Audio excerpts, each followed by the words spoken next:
first, we start with the budget battle for the city of Chicago. This is ongoing. It's every day there's something new here. The mayor and city council are set to meet, in fact, each and every day this week as they try to come to some type of compromise. It's such a consequential matter. They're trying to avoid, of course, a citywide government shutdown for the first time ever. So our political reporter, Paris Schutz, is joining me now to get us up to date on where things stand. Thank you so much for your time. We know you've been ripping and running there at City Hall. Paris, can you hear me? All right, we're still working on Paris' Zoom here. And while we work on that, just to let you know about a couple of other things that we're working on. In our 2 o'clock hour, we're going to go to a couple of toy drives. What I think is interesting about each one of them, they're very unique. So don't think we're kind of copy and pasting here. One is for a specific group of kids who need us so much. The other one could actually help an adult because there is a radio host who is spinning round and round at Navy Pier on the Ferris wheel until they meet their goals. So stay tuned in the 2 o'clock hour. We're going to have a bit of fun. But we've got to get to some of these important topics in this first hour. Paris, are you here now? I'm here. I'm here at City Hall, Anita, where, we've got some wrangling and some debating and some arm twisting and some speechifying going on as alders are introducing their official alternative budget proposal, which has been tweaked and tweaked and tweaked.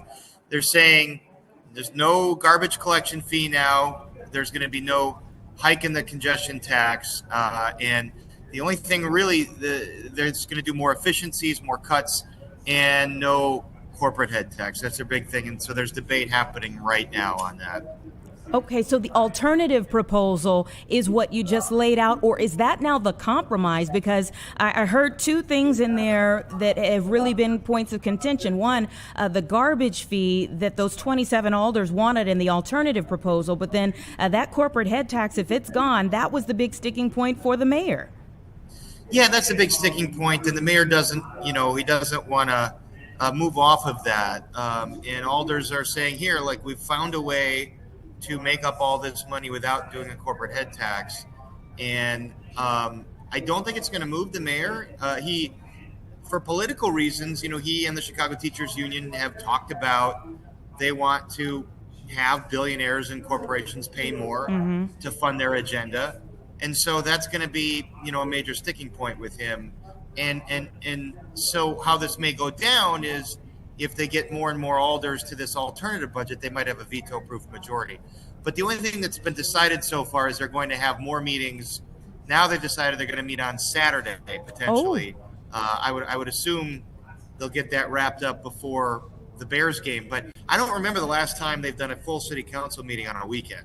Yeah, and then just by chance, do you know how many alders actually came out? Because I was seeing online some discussion about the fact that when they started yesterday's meeting, they didn't even have a quorum.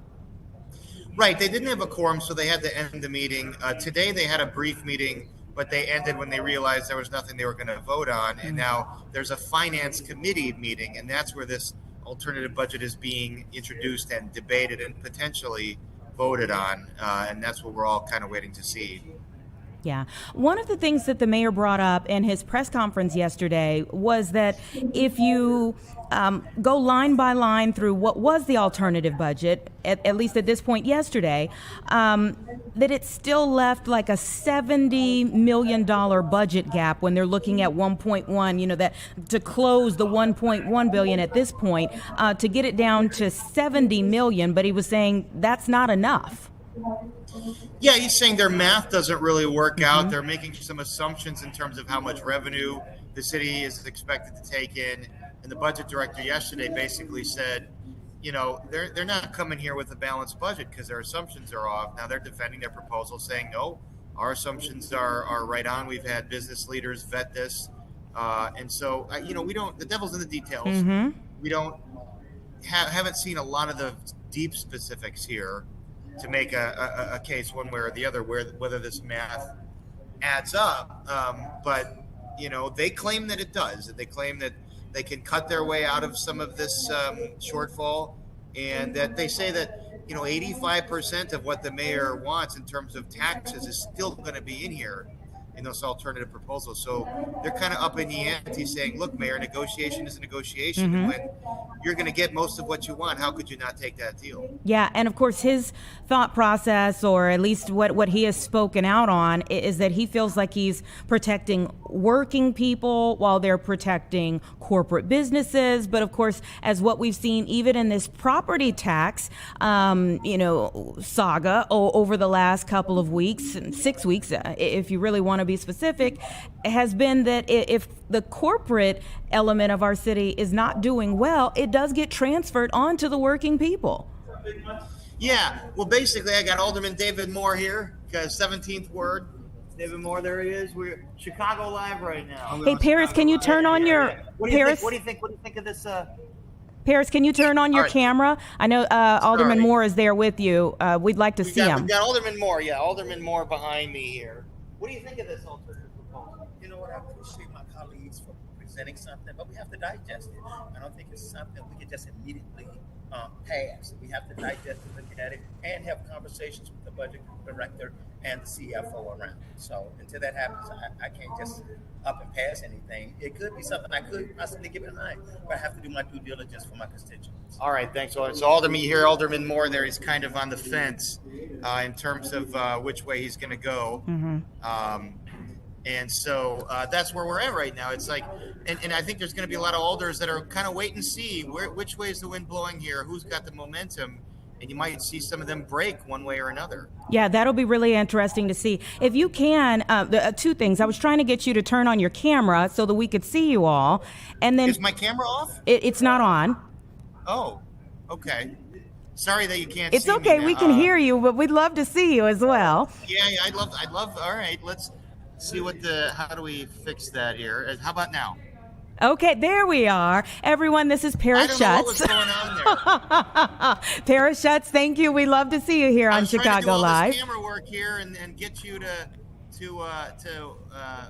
see Alderman Moore here, but to no avail. But you heard him, and so basically what he was saying is, a lot of folks on the fence here. Let's wait and see. Let's see what this alternative proposal is really made of.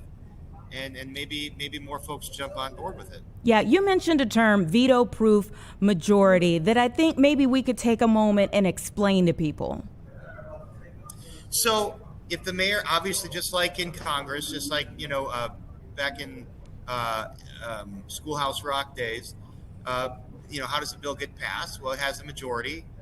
But if the executive branch, in this case the mayor, vetoes the bill, then it has to go back, and if city council has 34 votes would be 2/3 majority, then it passes the veto. It makes the veto proof, so they override the veto. So same thing as in the national government, the federal government. So that's what some alders are banking on here. Maybe if we get 34 on our side, it doesn't matter what the mayor says. We can override his veto. Yeah, and they had 27, it seemed like, as we started the week. But the mayor also talked about the fact that he called all 50. Now, I don't know if all 50 picked up the phone, but he said he called all 50 alders over the weekend. Yeah, and that's some mayoral lobbying there. And, but what's going on behind the scenes is there's a lot of money being spent by outside groups here to influence this budget. So you've got the business groups that are spending lots of money. Obviously, they don't want that corporate head tax. They think it's going to hurt the economy of the city, and the city's economy needs to get rolling here, especially given the fiscal problems.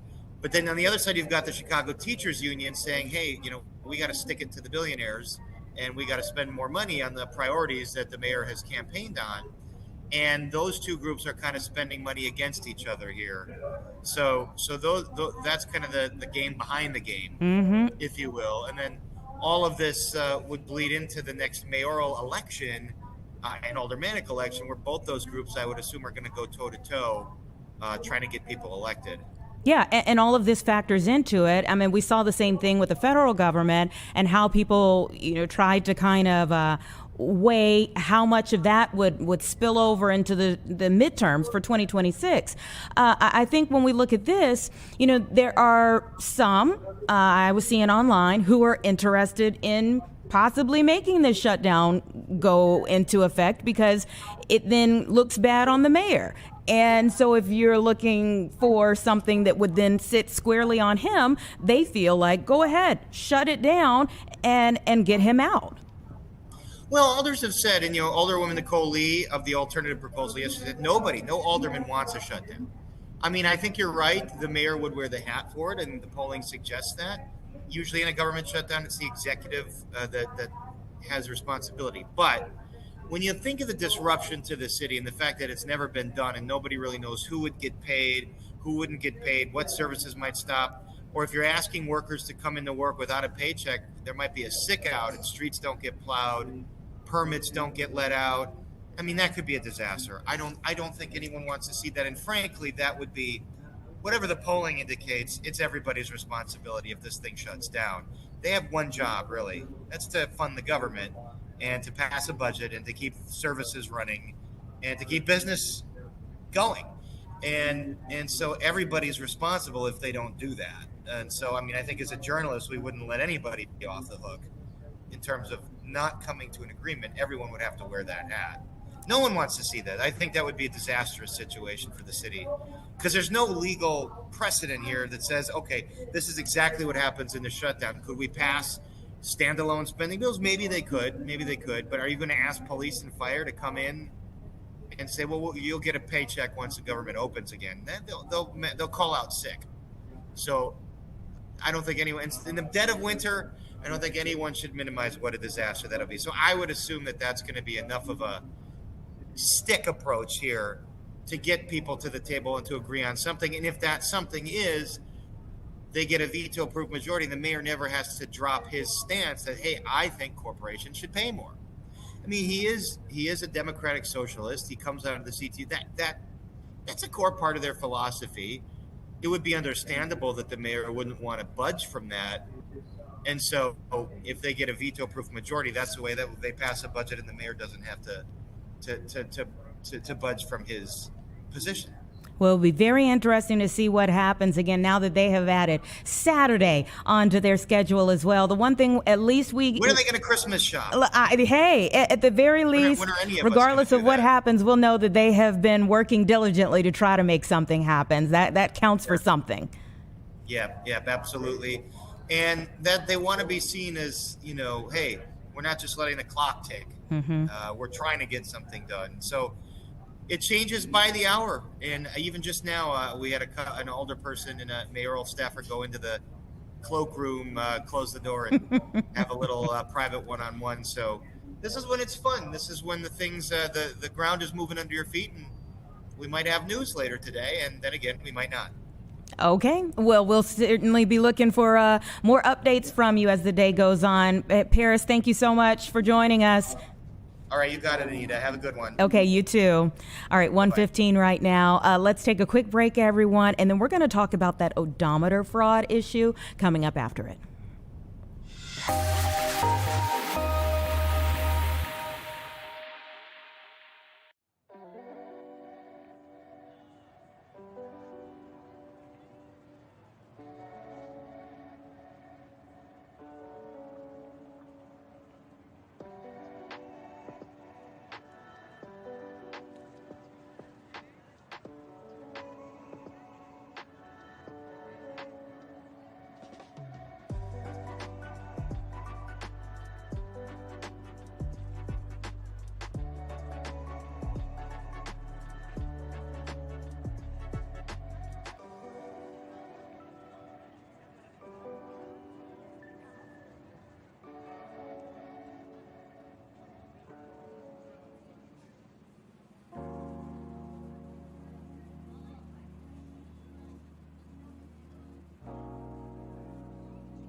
1:17 right now. Thank you so much for staying with us. We do want to get to this issue of odometer fraud, how it's happening, and why it's on the rise. And so we're going to bring in Wynn from CARFAX to talk a little bit more about what they're seeing and how it's affecting people. Thank you so much for your time.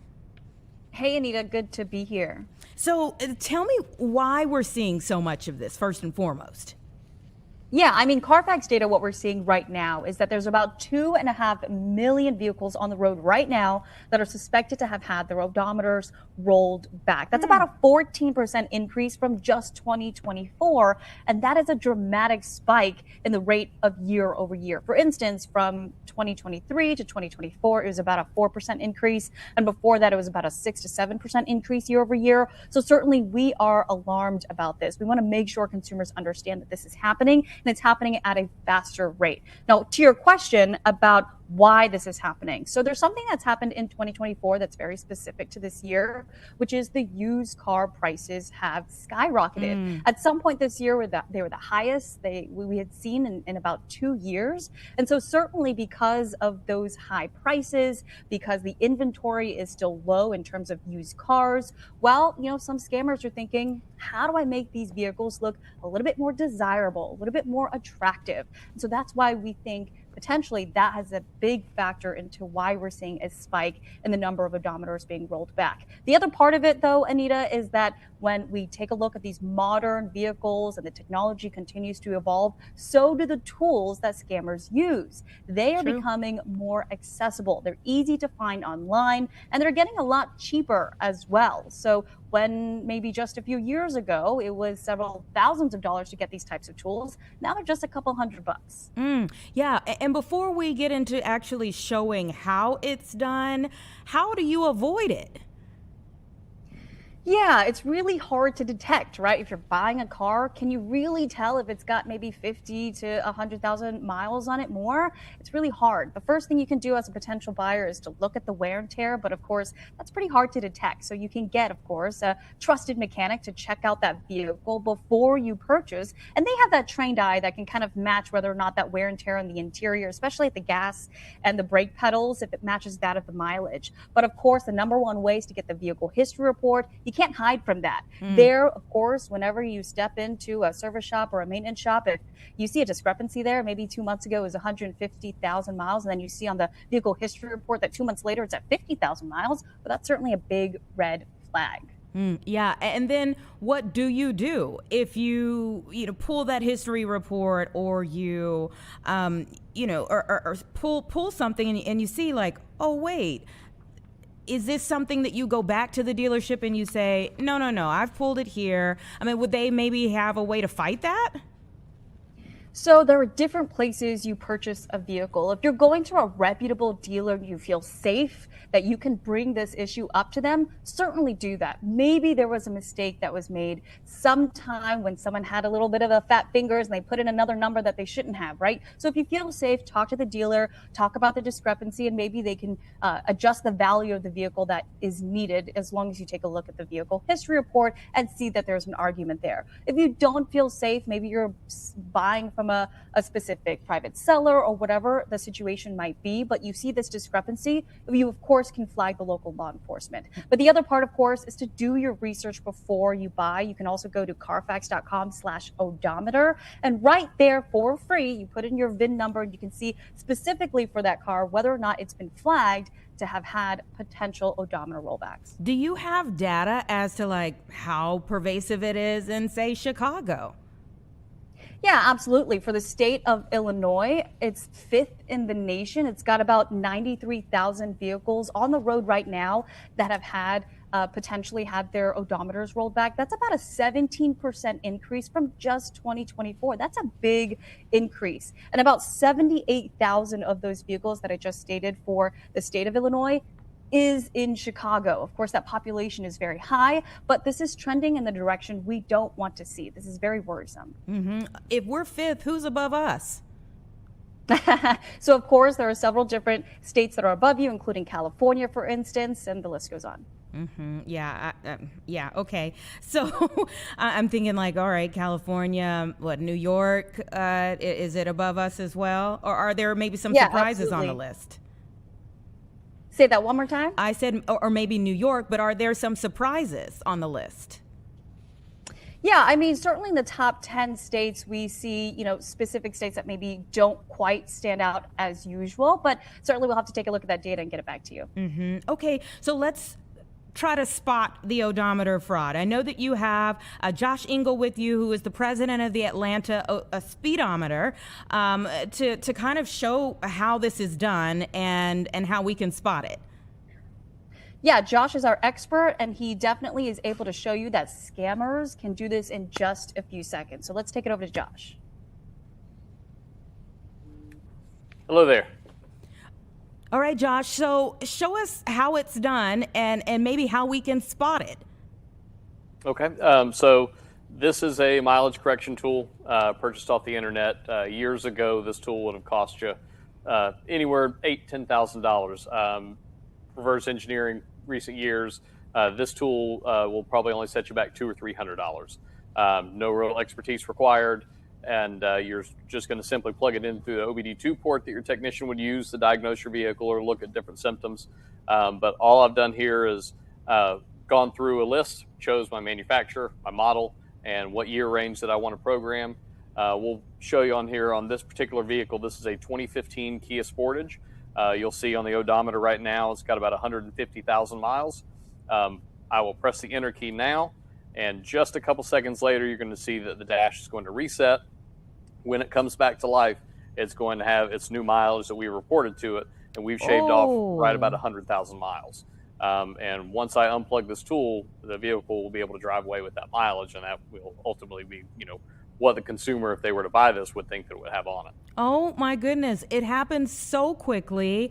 And talk a little bit about the issues that come from, if I didn't know that happened to my vehicle, the issues that I could be running into. Well, of course, once you get over 100,000 miles on any car, that's when you really start to see the breakdown of various parts. So if you think this vehicle has 50,000 miles on it, you're expecting that when you purchase it, you've got another 50 before you start to see things really break down on you, where you're going to have things right out of the gate that are going to start failing. Bad alternators and belts and all the other normal maintenance stuff that you would not expect this car to need is going to start coming at you pretty quickly. Yeah, and so when you're saying that, all I'm hearing is like cha-ching, cha-ching, cha-ching, the money that I would be spending to fix all of those things after I just bought this vehicle. Yeah, not to mention the loss that you've already taken by, suspecting, not suspecting that it's got an odometer rollback to begin with. You've already paid extra, an inflated cost for the vehicle, and now you've got more money out of pocket that you're going to be doing maintenance cost on. Are there some things like, okay, let's say I don't spot this from the outset, and now I've purchased the vehicle. If I find out later that this happened outside of like a lawsuit, are there some ways to fight this? Not particularly, other than the first thing that you mentioned. Once you see and you've got some type of indication that you're driving something that's had the odometer rolled back, of course you're trying to go reach out to your seller, depending on who that may be, some better than others. If you're purchasing from a franchise dealer, they are not trying to get themselves into trouble. They're in a big business to try to sell you something that, that you're not going to come back and accuse them of some type of federal crime. So, a lot of these cars are coming where a car may get sold at auction and purchased at auction by a big franchise dealer, and they have no suspecting with themselves that they've actually purchased something that had the odometer roll back. So that's why they are also diligent in doing history reports. So purchasing from individuals, that's a lot of times where you start to see a little bit more of this stuff take place. Yeah. Are we hearing about this more now because people are reporting it more, or that it's actually happening more? It's definitely on the rise, as Em has stated. They're seeing an increase. Obviously, volume is everything, but we see more people buying cars, more population. We're going to see this happening more and more frequently. So doing your homework before. You wouldn't buy a house without having a home inspection done. It's kind of the same thing with a car. You're spending a lot of money. Go through the process to begin with. Do your history reporting, get it checked out by a technician. Those are the things that are really going to safeguard you from being defrauded. Are there any other like key giveaways that something has been done? Outside of general wear and tear, you might drive a 150,000 mile car and you hear a lot of pops and dings and stuff when you're driving along that you wouldn't suspect on a 50,000 mile car. You go see 50,000 on the odometer and you hear all those same pops and dings, that kind of will raise a red flag. Getting something like a history report where you're able to, even if the information is not accurate because somebody did misenter a number, it will at least raise some type of red flag that we've seen a different odometer reading in the past that was far less than what we have on there now. Seeing something that will set you in a direction is really the big keys, important details to look for. Well, thank you for helping us today. Our eyes have been opened, and you've shown us just how quickly that can happen. So thank you to you, Josh, and also to Em for just enlightening us to what's happening more and more. Thanks for talking to us. Appreciate it. Absolutely. I think like with any other scam that's on the rise, usually the fraudsters are like a couple of steps ahead of us, already trying to figure out the new thing to steal our money. But it's at least good for us to know what they're spotting and how we can challenge it if we see it, and what to do on the onset. In the onset, before you even make that purchase, making sure we're doing our due diligence from the front half there. Pretty scary stuff. All right, it's about 1:30, everybody. We're going to take a quick break, and we're going to bring in the former mayor of Orland Park after this.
.131 right now, and for 2 terms, the former mayor of Orland Park, Keith P. Cow, served with a motto of people over politics, but he has ended up in quite the legal battle here that has been very political. I want to go ahead and bring him in to talk about a moment of vindication for you today, even though the battle is ongoing. Thank you so much for your time.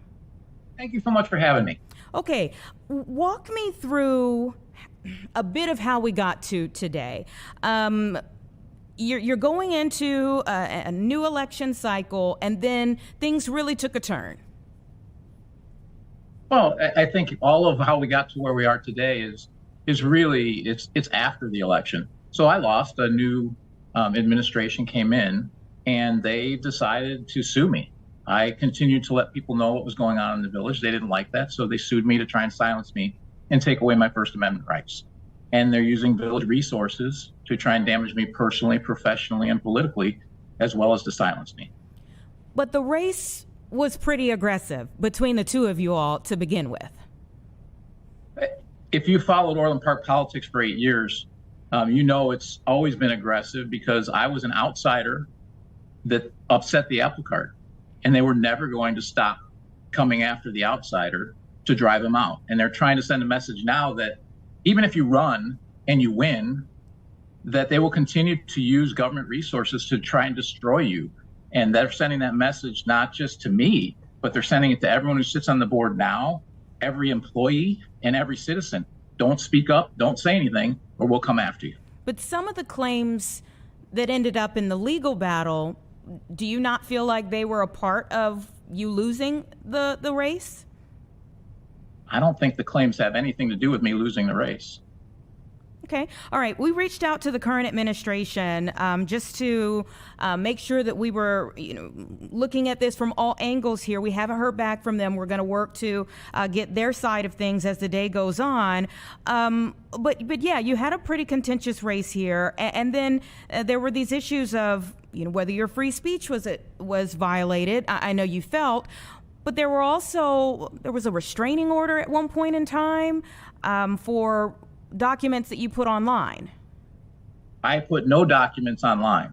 So that's part of the village's misinformation campaign in their press releases. They requested a TRO. That was part of their request, and it was denied. And in fact, the court just vindicated me and dismissed 6 of the 7 counts, including returning records, including that I released confidential information. They basically vindicated me on all of that. Mm-hmm. So it's been about,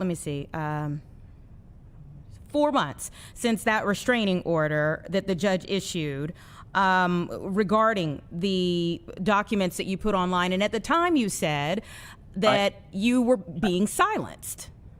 I have to correct you. I did not put any documents online. For the allegations. The judge made me redact 8 bullet points and 3 sentences out of 136 pages that the village wanted of my social media taken down. None of them were documents. In fact, they were a request to citizens saying that you should FOIA these documents, and they were titles of documents, not the documents themselves. So the real question you have to ask about that is, what is the village hiding? What are they afraid of you seeing? All records are public. So why don't they want those records FOIA'd? Mm-hmm. So it was redacted. You redacted a bit of what you put online. I did redact the 8 bullet points or 9 bullet points and 3 sentences. I redacted out of those 150 pages. Yes. And that was the judge ordered it. And then we continued, and the court again has vindicated me by dismissing 6 of 7 claims, including the entire injunctive relief. Correct. So it's been quite the legal battle for you. And at this point in time, there's still that one. Tell me about continuing to fight against that. Well, I have no choice but to continue to fight. Remember, the village brought this against me. I'm the defendant. They can dismiss it at any time. I cannot. So I have to continue to fight. And so the one claim that is left, I'm confident I'm going to win on that as well. We have not put on our case yet. The village has put on theirs, and there is no legal basis for their last complaint. The judge just wants to hear our side. So I'm confident when that's done that will also go our way. But the most important part of the case was them trying to silence my First Amendment right to speech, and the judge struck that down and called it unconstitutional.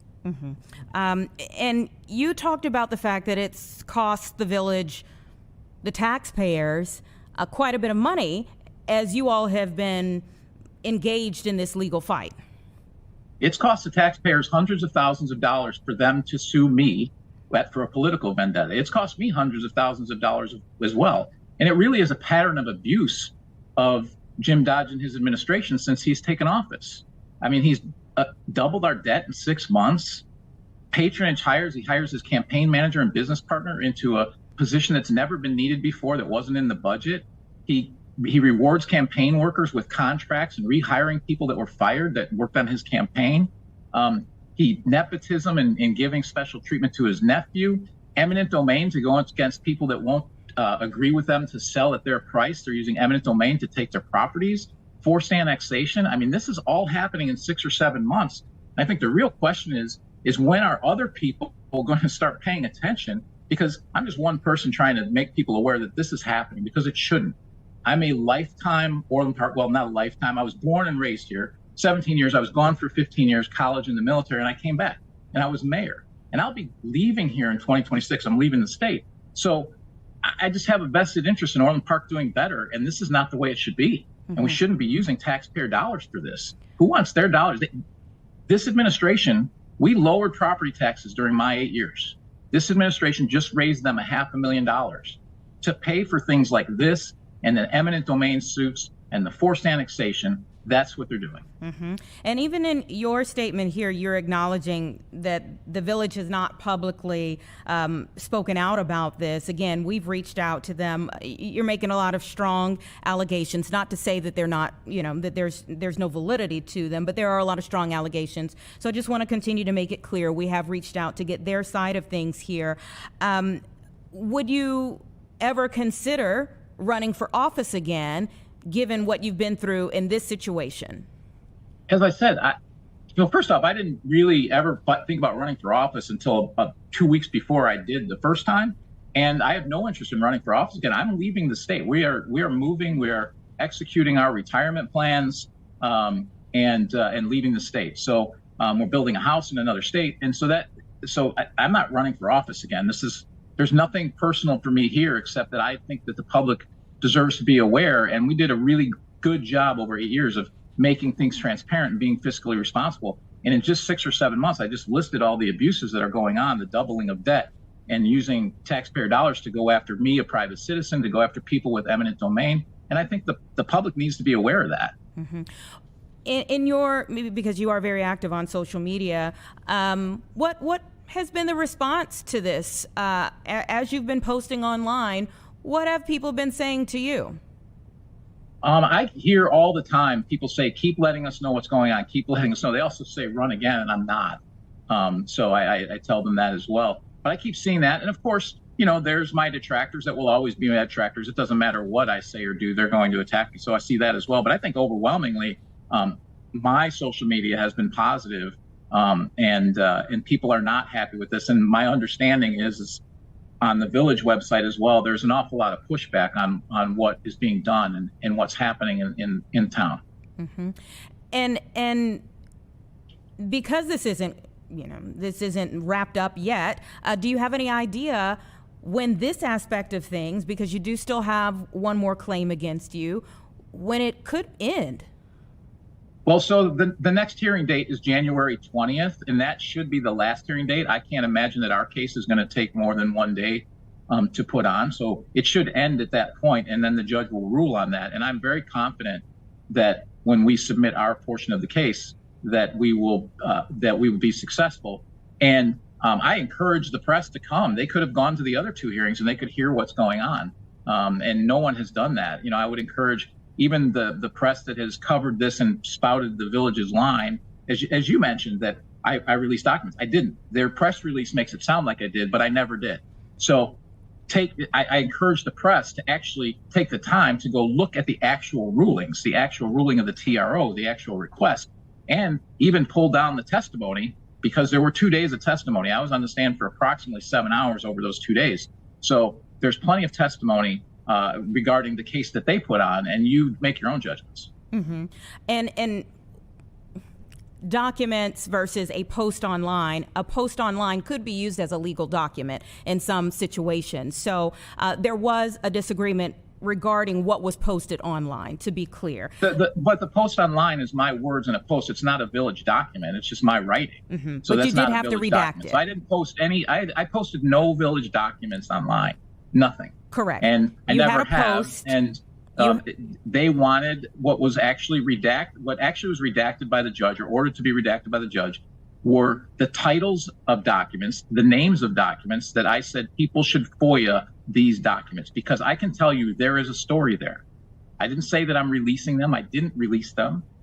I said FOIA them because that's the process by which people should follow. And I think you're aware that according to state law, every document, every public document is considered a public record, every document.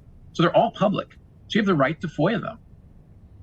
We sure do, and we do on a regular basis FOIA a lot of different documents.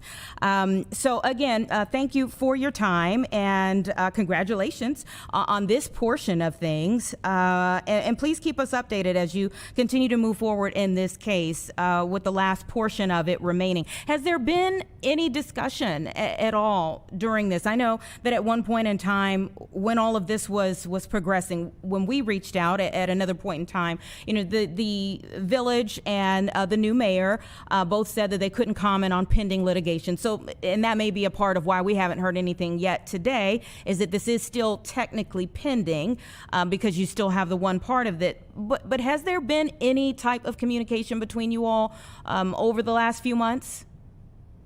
There's been communication with the attorneys for sure, because there was a lot of discovery and back and forth, and it was, I would say, based on my understanding, I wasn't involved in those discussions, acrimonious. But I think your point about the village not commenting, I don't think that's true. They redid a press release, I believe it was last week, that was attacking me again and reiterating this. So the village has been communicating about this. They just haven't communicated on this particular issue because they were soundly defeated and 6 of their 7 claims were dismissed and their case was essentially gutted. So they're not commenting on it. Gutted, but not over. So we shall see what happens from here. But again, congratulations on the bulk of this, yes, being dismissed. And we'll continue to follow up on where things go from here.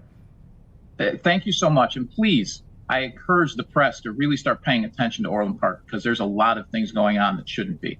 Our eyes are open. We'll be asking plenty of questions. Thank you so much for your time.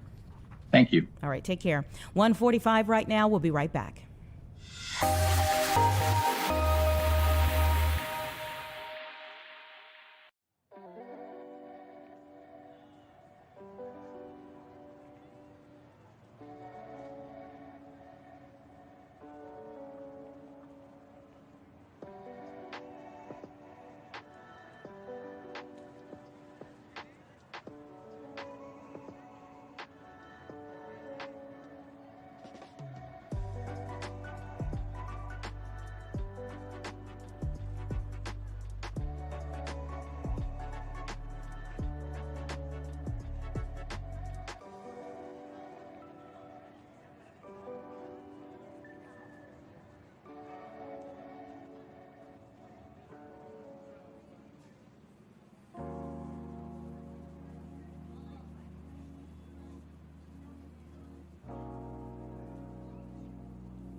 $146 right now, and just a few months ago, we saw the celebration, the moment when there was an announcement about a quantum facility that would be coming to the South Side, but there's been more discussion since then about exactly what type of effect it would have on the residents around that area. In particular, Jerry Worley with Southside Together is joining me now as they have submitted a petition to get this added to the ballot as a referendum now. Thank you so much for your time.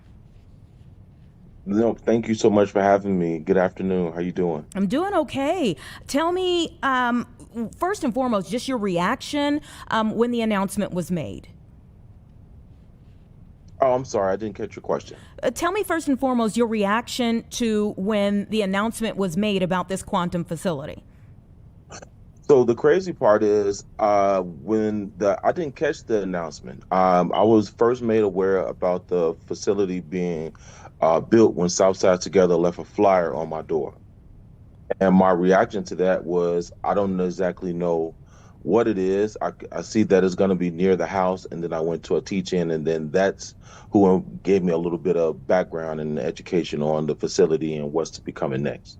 So the flyer that you received about this particular facility on the way is actually what made you join this Southside Together group? That's correct. Okay. What were your concerns? So my concerns was just that I'm in a neighborhood that investors usually come and start projects in and then don't finish, or just being completely overlooked all the time. So in my mind, initially, I'm thinking like, well, it's a big new development. Apparently, it costs around $9 billion. It must be good for us, which is what led me to go to the teach-in for it. But then once I started to learn what it was, and then also just kind of looking around the country as far as like other scenarios as similar to this, I just knew that that's not something that is needed for our community. Tell me what you saw in other communities. So, for instance, even though the data centers aren't exactly like what they're doing, but it's just kind of like in that same area. So it's drowning up all the resources, the power grids. So the residents in those areas are kind of shouldering those higher costs, and then also they're pushing the residents out and gentrifying the area without the residents being included, which is what I'm going to be starting to see over here in South Shore. And of course, when the announcement was made, when the governor went to the South Side to make this announcement, really a lot of the conversation was about how it would spawn an economic, windfall really for the area. Well, I think that's everybody's idea initially, but when you look at it, it's not necessarily going to be for the area. So, and particularly in South Shore, is there any quantum scientists or anybody that would fit those requirements for I think it's like 50 jobs that they promised outside of the 100 or 150 that they initially started with? So tell me a little bit about collecting signatures for the petition. How many were needed? How many did you all receive? I believe we needed over about 300, and we got just a little bit over that because I think sometime last week we were just at the threshold. We needed about maybe 7 or 8 different signatures, and we went out canvassing the neighborhood like we usually do, and we came back with basically the rest of the signatures that we needed to push the referendum through. You have concerns, or the group, as a group, about pollution, higher energy bills. You mentioned displacement for the area as well. Have you talked to your alderman? So our Southside Together have reached out to our aldermen, and then the aldermen that's associated with the affected wards. And my understanding is that basically they don't want to touch it. It's just like everybody's just saying like, so one side is saying like, oh, this is going to bring so many jobs without explanation. And then for our ward, from my understanding, our alderman, it just basically, I don't have anything to do with that. So we're not getting real answers about what's going on and what type of impact it's going to have with the community. Yeah, and it's understandable that the community would have a laser focus on this particular area because of the former South Work site. What was your opinion already of that site? That the land was already contaminated. So in my mind, if they were going to do any type of development on there, the remediation plan probably would have been the first step for it. But to my understanding, because it just costs so much money to do it correctly, I guess, if you will, they just kind of do the bare minimum to see if they can get it pushed through. And that part is just what concerns me because, again, this is investor interest trumping what the people need in the area. So as you all submitted your petitions that you received, what was the feeling in getting at least that far in your fight? Honestly, it's probably the best feeling, because the one thing that this opened my eyes to, as far as just making people aware about major changes that's going on in their neighborhood, is that a lot of people that rent don't hold the same passion as maybe some homeowners do when big changes are coming to the neighborhood. So it was really, really nice to see other people that felt the same way that I did and felt that same seriousness about change in the neighborhood that I did, because usually it feels like that same concern falls on deaf ears. Yeah. I think, you know, obviously, you want to make sure, if you are the company that's bringing in something this massive, that the community around it supports it. There's also the aspect of, okay, at what point in time does this area that's just been left sitting there actually turn into something? What would you have wanted there? Has there been that kind of conversation about maybe if this isn't the right thing that you want, what do you want there? Absolutely. First, me personally, me and the group always have a running joke about it, but I just want it to just be a better investment for the area. So me personally, I want to see South Shore bring in more people to be more enjoyable, more private businesses to add more jobs to it. I don't necessarily think our neighborhood needs a quantum facility for it to be changed. They can use that money to build up our neighborhood without placing a giant quantum computer in the middle of it that doesn't necessarily benefit the residents.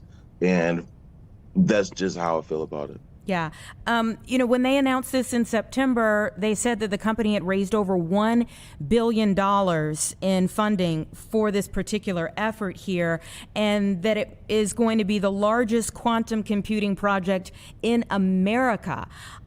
So do you feel like there's a level of compromise where the people around this area could actually benefit from this in the end? No, I don't. Because again, honestly, why do we need to have this technology here that they basically have not vetted yet to make sure that that is something that's going to be sustainable for us? In my opinion, we're just being used as guinea pigs once again, without having any input about what we want in our neighborhoods. Yeah, and maybe some community, meetings, for lack of a better word, would have been valuable on the front end of this. Did they have any type of, that you know of at this point in time? I mean, you said that the announcement kind of caught you off guard just from a leaflet that was left on your door front, but at this point in time, since you have been working with Southside Together, have you heard about any type of community meetings that were had before the announcement? Maybe you weren't there for it, but that they did try to kind of reach out to the community in advance? So by the time I joined Southside Together, they had already attempted at, I guess, these community meetings that they had, but I personally did not get any other communication on my door, in my mailbox, or any phone calls or anything like that, because usually you'll get like phone calls around election time to say, hey, check in about this. I didn't see any bulletins about neighborhood updates or anything concerning this from the constituents that's in charge of my ward. The only people that have made me fully aware of what's going on with this bill was Southside Together. Yeah. And from the meetings that they attended, it just basically fell on deaf ears and then they would speak with them and then have the residents break out into separate rooms to try to talk to them individually instead of still addressing the crowd directly without breaking everybody up. They said that this new facility, if it is successful, would house the country's first million-qubit fault-tolerant quantum computer, which could maybe open the eyes of some people, some children, some youth into whole new, studies or careers in the future. you're hoping that by putting this on the ballot, though, that the community and those at large would say no. As a whole, we don't want it here. That's correct, because at this point, this is the only way the community would able to be heard about their opinion on this facility. So this is us trying to make sure that the voices are heard for the community that's being impacted by the quantum facility. What if they're able I to? don't think. Go ahead. Go ahead.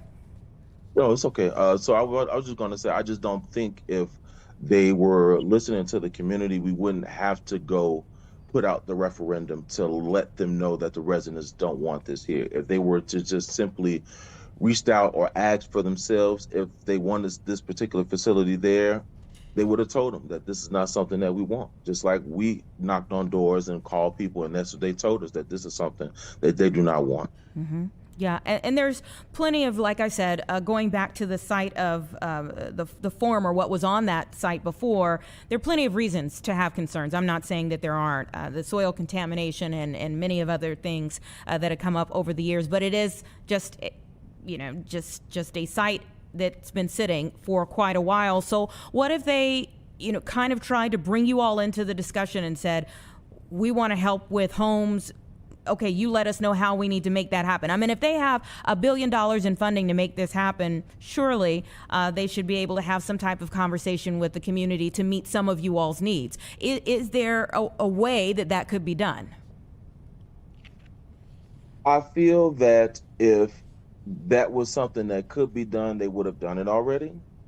But because that's not an approach that we feel like that's been used by the city, this is our way to combat it, to make sure that the residents are being heard.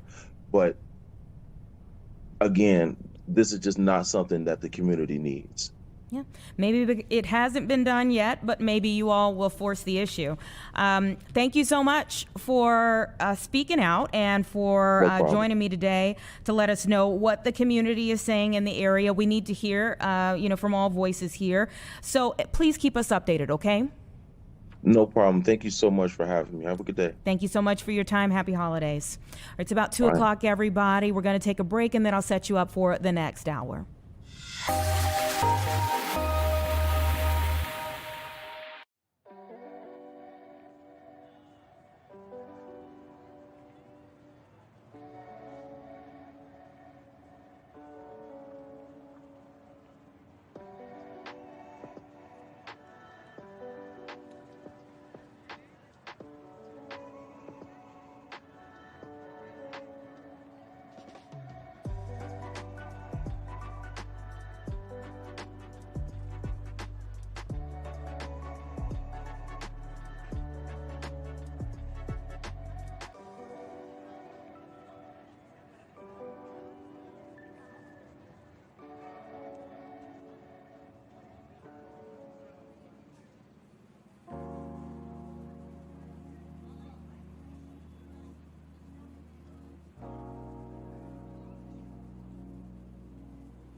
That.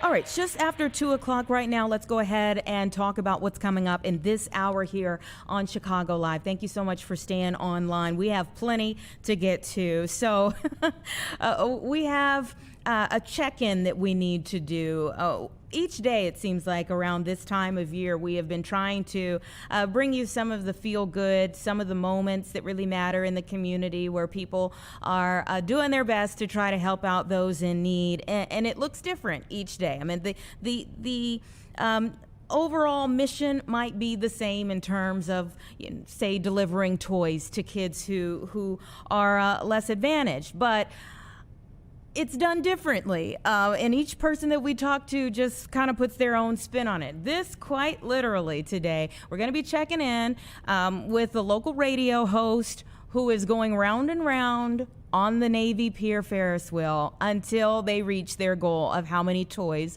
they are trying to get. I'm not sure if I'm more afraid for his stomach or mine in doing this particular conversation together, but that should be happening. We're going to do that check-in right around 2:45. We're going to talk a little bit more about the weather outside as things are getting a little nicer, little by little. Each day we will take that. Also, we've got another toy drive that we're going to talk about. This one is specifically for kids who are in foster care. That is such an area of need that all of us can help out with. Kids who have already been through so much in their young lives, often very adult situations, and so we're going to talk about how we can be of assistance to them. There is a transit funding bill that is on the way to making it to fruition, and so we're going to bring in the Illinois Policy Institute as they have some critiques about what it looks like as of right now, and also we're going to talk about a statue dedication that should be happening in just a bit. If we get that live picture, we'll try to take you there. That's on the East Coast, so if we can get to it, we'll try to take you there live. But first and foremost, very disturbing situation that has recently taken place. It's come to our attention. I'm going to tell you a little bit about it, and we're going to broaden out our conversation here. So we know that a judge here in our area has detained a local doctor who has now been charged with sexual assault and exploitation of a 16-year-old minor. The state's attorney is alleging that right around the end of November, this doctor unlawfully restrained and sexually assaulted a 16-year-old with an intellectual disability. This is a very difficult conversation to have, but a very necessary one as we try to help other people. What they are saying is that he is charged with having followed the minor into a poolside bathroom of a hotel in Elgin that they were both staying at, locked the door behind him, and sexually assaulted the minor. We don't want anyone to go through situations like this, but as horrible as it is in that particular situation, it's really one part of a much larger issue. And so we're bringing in Steve Lazarus with the former FBI agent who is joining us to talk about hotel safety. Thank you so much for your time. Oh, I think you're on mute right now. Let's try to get your audio there.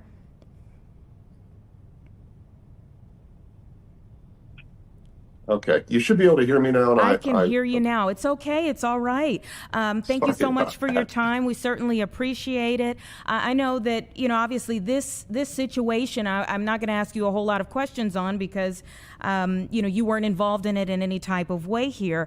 But so many people are going here and there during the holiday season.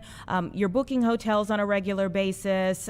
Maybe you're, going on a family vacation, or maybe you're going to go see someone else. Talk to us about how often it is when you were working with the FBI and since that you see situations like this. So this wasn't something we worked necessarily as FBI agents. It's not a federal crime to commit a crime in a hotel. But it is something that's fairly prevalent. It was something that I thought that was important enough to speak to. And mine was done as an issue of women's safety, particularly women traveling alone, because hotels offer so many opportunities for predators. And of course, we're talking about this right now, but they offer so many opportunities and places for predators to commit their evil acts. And I think there are just a few things you can do to make things simpler and safer. I'm not saying that it would have helped this young person in their assault, but there are definitely things that we can all do to make hotels stay safer, especially women who are traveling alone. Yeah, most certainly, and not in any case do we ever want to say that that a victim could have done something differently or what have you.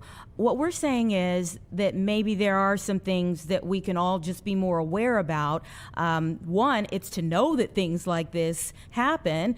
But what are some of the things that you regularly talk about? Because I would think that you're talking about women who are traveling often, but children who are in hotels, I would think some of this would go for if you were caring for a young person as well. Yeah, it starts really before you even check in. It starts in just selecting the right place to park the car. And it's amazing to me that when you have a well-lit parking lot and an entrance that's covered by cameras and lights and a security guard possibly inside and a desk clerk possibly inside 24 hours, people will still go around and park at a side entrance and walk up a stairwell, which are just really two of predators' favorite lurking grounds is shady side entrances and stairwells. So it starts before you even get in. And then, I talk to people about things like guarding your privacy when you're at the front desk, when you're getting your room key, as if you're in an ATM. If you think about being at an ATM, you don't want somebody walking up behind you and stealing your PIN code or being able to grab your money. So you need to exercise that same amount of stay out of my space at the front desk of a hotel as you do at an ATM. And then it kind of goes from there to riding the elevator, to getting to the room, to doing some security checks, and also to doing some simple things that you can do at night to safeguard the door from somebody sneaking in while you're sleeping. Yeah, I remember several years ago when there was the big case with Erin Andrews, who works for Fox Sports, and how she was violated at a hotel. And at that time, there was so much concern about, maybe there's like a camera that somebody has hidden in different things because of how elevated that it was a high profile case that was going on. But maybe when we're not all paying attention to a high profile case, people kind of lower their guards. They're not looking for things on a regular basis. What are some of the things that you need to look for in a room? Well, first of all, I'd like to touch on the Erin Andrews case if we can have maybe 20 seconds to talk about it, because people have wondered, did a guy sneak a camera into a room? No, this is how bad the case was and why the hotel had to sell for millions and millions of dollars, is because he called the hotel and asked where Erin Andrews was staying, asked what room she was staying in. They told him. He asked for the room next door. They gave it to him. He went and tampered with her peephole, turned it around and installed a camera, and that's how he was able to film her. I don't think we'll ever see that level of hotel malfeasance again, because getting sued for hundreds of millions of dollars puts a stop to that. But there are, to get back to your original question, there are microphones, there are hidden cameras that people can install inside hotel rooms. We don't see them as much in hotel rooms as we do in Airbnbs, or I should say vacation rentals. I don't want to single out any particular company, obviously, but in vacation rentals where people, the owners or maybe a maintenance person has access to the exact same room all the time. But in addition to there being ways that people can watch you, there are ways that you can scope them out. I just did a reel for Instagram and TikTok that talks about some of these safety measures, and there are things that you can buy on Amazon that are actually do a pretty good job at looking for infrared, looking for magnetic, looking for magnets, and looking for radio frequency emanations coming from walls, coming from mirrors, coming from places where somebody might secrete one of these devices. Oh my goodness. And some people will say, "Oh, you look paranoid," but is it really? No, as a matter of fact, this reel actually blew up. It had 15 million views across 2 platforms, and I was shocked by the number of people who said, "Come on, this is not a third world country. We don't need to worry about this, bro. You're being paranoid," things like that. And yet here we are, and we're talking about this. The reason we're having me here right now is because of a sexual assault in a hotel that happened right there, in the Chicago area. So no, it's a real thing. I don't think people need to be paranoid or they need to sleep with one eye open, but the things that I propose people do to keep themselves safe are really just simple checks. I mean, it takes 15 seconds to check the inside of a hotel room to make sure that the curtains are closed, to make sure that the locks work, to make sure that the peephole and the security lock hasn't been tampered with, to take a quick look in the closet and behind the curtains. This takes 15 seconds. This is not, we're not talking about doing major muscle movements that are going to ruin your vacation or make you be late for dinner. Yeah, and how concerned are you, at facilities that are more family friendly, that, especially if you think that you're at a place of note, a place of stature, that okay, well, I can drop my guard. My kid can, kind of run about the facility. Maybe you're at like an all-inclusive, place or something like that, where you think it's okay for your kids to roam. Yeah, and like you said, we don't ever want to get into a position where we're, blaming parents or anything Never. like that. We don't want to blame victims. But I think that in the day and age that we live in, and knowing that predators are kind of lurking out there, no matter where you are, it could be, it could be a Motel 6, it could be a Ritz-Carlton. That doesn't mean that a predator will or won't choose the venue to try to find a victim. So I think these days you just have to be hypersensitive. I think we go back to the issue there of your pediatrician who's been charged in the Elgin Hotel assault. I think that kind of speaks to just how evil these people can be. This is someone who I believe formally treated this patient, probably knew, well, obviously knew in that case about their developmental disabilities, knew that they were probably an easier target, knew that they were probably easier to manipulate mentally and physically. And that's the level of evil we're talking about with these people. So, I'm not trying to ruin anybody's vacation, but I'd be lying if I said that I wasn't happy that my kids are grown, and that's not something I have to worry about anymore. But I have grandchildren, and their parents definitely have to worry about that. Yeah, it is really sick. Thank you so much for helping us. And where can we find out more information that you're putting out? You can follow me on Instagram at Steve Lazarus Books. You can also follow me on TikTok at Steve Lazarus Books. Pretty easy to find. I put out a series of what I hope are informative videos and reels about women's safety, children's safety.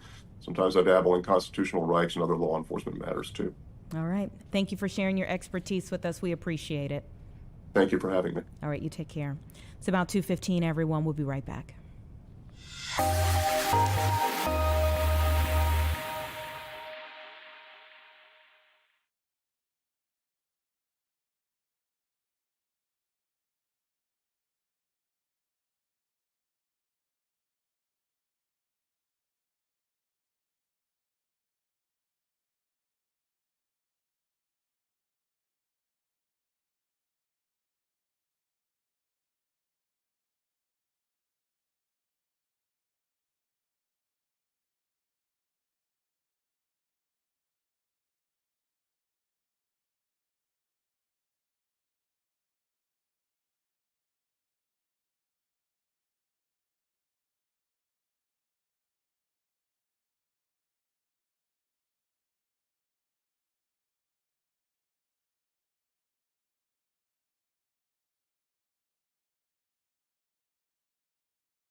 2:18 right now, and there is a big move by the governor here to sign the new public transit funding bill. And there's plenty of meat in that bill for there to be cheers and jeers. So we're going to bring in Bryce Hill, the Director of Fiscal and Economic Analysis for the Illinois Policy Institute, to talk a little bit about how they see this bill. Thank you so much for your time. Thank you for having me. Absolutely. So I'm sure you have followed the bill along before getting to Governor Pritzker's desk. Tell me about watching it as it was proceeding.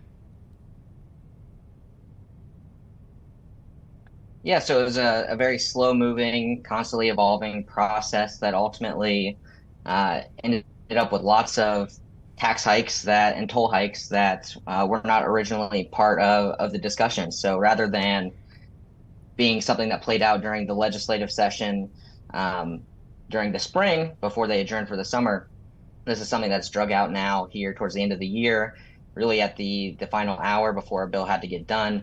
And now we're seeing, massive implications far beyond anything the public is really aware of. Mm-hmm. So in the beginning, were you on board for it, or have you been against it the entire time? I think the most important thing was it's originally started as a more targeted bill for transit in the Chicago area. And so the original ideas that were being talked about there were maybe some reforms to fare structures, which haven't been increased since 2018, relining services to match current ridership levels, which haven't regained their pre-pandemic levels. And those conversations were appropriate. But the conversations that have ended up transpiring as time went on came to diverting things like the gas tax revenue that statewide taxpayers are paying for. So as this process evolved, it's become more and more convoluted, more and more residents have been affected, and funds that are not intended to pay for transit in the Chicago area have now bled into the package, and taxpayers across the state are paying for it. Mm-hmm. And so the concern is for how it's now going to affect more people than it initially intended to, including a lot of maybe suburbanites and folks downstate who may not use, say, the CTA, the Metro, or the PACE. Sure, absolutely. So even if you do live in the area, you may not be utilizing public transit. So rather than having the people who are using the systems bearing any of the cost increases, this is all completely falling onto taxpayers. So there's $860 million annually being diverted from the gas tax, which drivers across the state pay into. There's going to be almost $500 million in new sales taxes added to the RTA's sales taxes that affect Cook County and the surrounding counties. And then there's going to be another $200 million diverted from interest from other state funds that are now being sent to the new Northern Illinois Transit Authority. So tons of money being sent from all over the state. Every corner of the state's paying for this. Only a small portion is actually receiving any of the benefit. Mm-hmm. It also increases safety on public transit, though, which is something that even the federal government is keenly focused on right now for the CTA here in Chicago. Absolutely. Safety is a top concern of Chicagoans, of anybody using public transportation. So those needs have to be addressed, something that should be addressed. But still, these are items that should be deliberated on and a plan come up with during a regular legislative session when the general public has plenty of time to be involved in the process. And then those funding sources should be well established and limited to the scope of the people who are actually going to be utilizing the service. Mm-hmm. One of the other things that they have talked about trying to prevent in this are fare hikes, which I know for a lot of suburbanites, the toll hikes have been an issue. Sure. So part of this package isn't just transit, it's partially a tollway expansion as well. So there's $1 billion in new toll authorities that have been approved. The tollway board still has to vote on those. So we're really encouraging the board to say no. This is $1 billion in toll hikes, which are expected to cost the typical driver $329 a year. And for commercial drivers, it's almost $1,300 a year. This is not money that the Tollway Authority asked for or said that was needed. This is an additional sweetener for the package to get public union support for the bill. So this is not for transit, it's for upcoming tollway projects, of which there are none planned. And we have a $3 billion surplus in the state's road fund currently, which can be used for these types of projects anyway. So greatly encouraging tollway board members to vote no on this, to not approve this expanded authority, and at the end of the day, save drivers a ton of money. Is there any wiggle room here? I mean, at this point in time in the process? The Tollway Authority has to approve this at their upcoming meetings in December or January. They have the ability to say no. So while the other funding mechanisms as part of the transit related items that the governor signed are approved, the Tollway still has its own authority to be able to say, no, we don't actually want to approve these fare hikes. So, and I these guess toll hikes. Yeah, when I say wiggle room, I mean, could they say we want to change this in any way, or is it just a yes or no? As far as I'm aware, that this current approval of changes in the fee structures are something that would have to be re-legislated if they were done, and we're coming up on the end of the year. So it would have to happen before the end of the year. It's pretty unlikely. So the Tollway Authority is basically going to say yes or no to this package right now. But again, this is something that was not previously on the table, something that they did not ask for. They were not claiming the need for any additional revenue, and there's no current or upcoming big tollway projects that have been slated. And to be fair, there were calls about the tolls. I mean, this isn't a new issue within the bill, though. There were concerns about toll spiking even before we got to this point. Concerns about tolls have been present, but again, this $1 billion in additional authority that the tollway has been granted are not something that they were asking for. They've already approved their budget for the upcoming year that didn't rely on any of these increases. So this is something, this revenue would be new, not to fund anything that's currently ongoing. And again, we have a $3 billion surplus in the state's road fund. Are there any other things that, as we come to the end of the year, that the Policy Institute is looking at and wanting, you know, the taxpayers of Illinois to also be looking at? So we have this issue, certainly. We also have, for those in Chicago, the upcoming Chicago budget struggles that are ongoing. So we'll be keeping a keen eye on those discussions and how those are playing out, whether things like a head tax or property tax hikes, what the statuses of those are, and those are constantly evolving as well. So there's plenty to be on the lookout for here at the end of the year. Yeah, and those property tax hikes have been quite the issue over the last several weeks. What was the Illinois Policy Institute's position on them?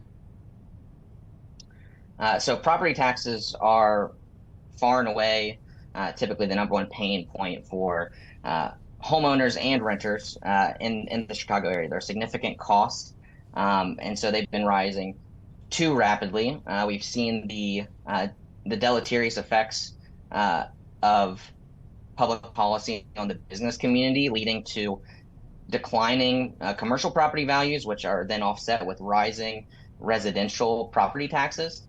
So that's something that has to be reversed. That's why things like avoiding a corporate head tax are absolutely dire, because the more disincentives we give businesses to operate in Chicago, the more property taxes are going to be a growing issue for homeowners. So these are massive changes that we're seeing here in recent years, and something's got to be done soon.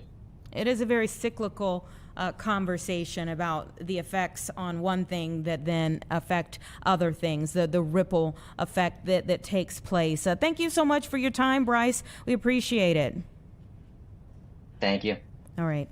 Bryce Hill, the Director of Fiscal and Economic Analysis for the Illinois Policy Institute. Let's take a quick break and we'll be right back with one of our toy drives.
2:31 right now, and I was saying earlier that each day during this year, this time of the year, we're able to kind of look at things in our community and find the best of us, find those who are trying to give back in meaningful ways, and everybody kind of puts their own spin at things. And so I'm really heartened to see Let It Be Us, which is Illinois' largest 501c3 that specializes in foster care and adoption, what they're doing for young people and the partnership that they have created right now that's going to help so many people. Casey Coles, the vice board chair with Let It Be Us, is joining me now to talk a little bit more about their wonderful toy drive in partnership with Jets Pizza. Thank you for your time. Oh, thanks for having me. You know, there's plenty of great football games that are going to be going on over the next several days. And so pizza comes to mind when you think about football. And this is one way of putting your stomach, your cravings to good use. Yes, yeah. We this year we've partnered with Jets Pizza. So any location they have in Chicago or Chicagoland area is collecting toys throughout the month of December for Let It Be Us. And then they will be distributed to children in foster care or waiting adoption through foster care. So, yeah, so if you are watching football and eating pizza, drop off some toys. Mm-hmm, yeah, and even if you're not, Yeah. you can do the same. You know, you all do amazing work year-round. Let me say that from the outset. Thank you. Talk a little bit about your ongoing mission. Sure. So we're a licensed child welfare agency. We work in the entire state of Illinois in the child welfare space. So we predominantly focus on placement, finding homes for children in need that are in the foster care system. And then we also specialize, and we have the contract for any child in foster care that is available for adoption. So you can foster to adopt and adopt through our foster care system here in Illinois. So we are contracted with DCFS to do that for the state of Illinois. Why the name Let It Be Us? Our wonderful founder, Dr. Susan McConnell, founded this and is still 11 years ago and is still our executive director. She came up with that name on a road trip. She is a mother of 4, 1 biological child and 3 adopted. And she just felt like we could do more to improve the system here in Illinois. So on a long road trip, she came up with that name and started Let It Be Us. Tell me about the system here in Illinois. What is the need like in Illinois? The need is great. We need more homes. We also have a wonderful database that places children in the right home, not just the first home, which we love to talk about. Permanency is a big issue. So the more permanent that placement can be for a child, the better off they are, the better the outcomes. Kids who bounce around from schools to schools, families to families, have less positive outcomes at the end of their stay in foster care. Because ultimately, we hope to rejoin them with their family. That is the ultimate goal. Obviously, some children cannot be. But we do need more qualified foster families so that we can find that right fit for each kid. There are about 16,000 kids in foster care. So we need more loving families so we can place these kids and give them the positive outcomes that they deserve. Who could or should think about being a foster home or a foster parent or even an adoptive parent? Gosh, anybody, really. There really is very few limitations to who can become a foster family. There's a process, obviously, that you can go through, that you have to go through to get licensed to be a foster family. But single parents, same-sex families, you just have to be able to provide a loving, safe home. That's really all there is to it. Yeah, love goes a long way. My mother was a social worker who worked in your field for a long time, and she had so many stories. Can you maybe share, obviously you can't talk about specific cases, but just how it feels to work in that field and the transformations that you've personally seen? Sure. I think that one of a really touching story that was recent.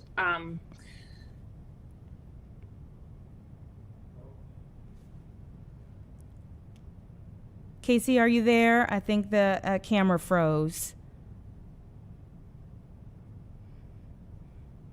Okay, I think the camera froze there.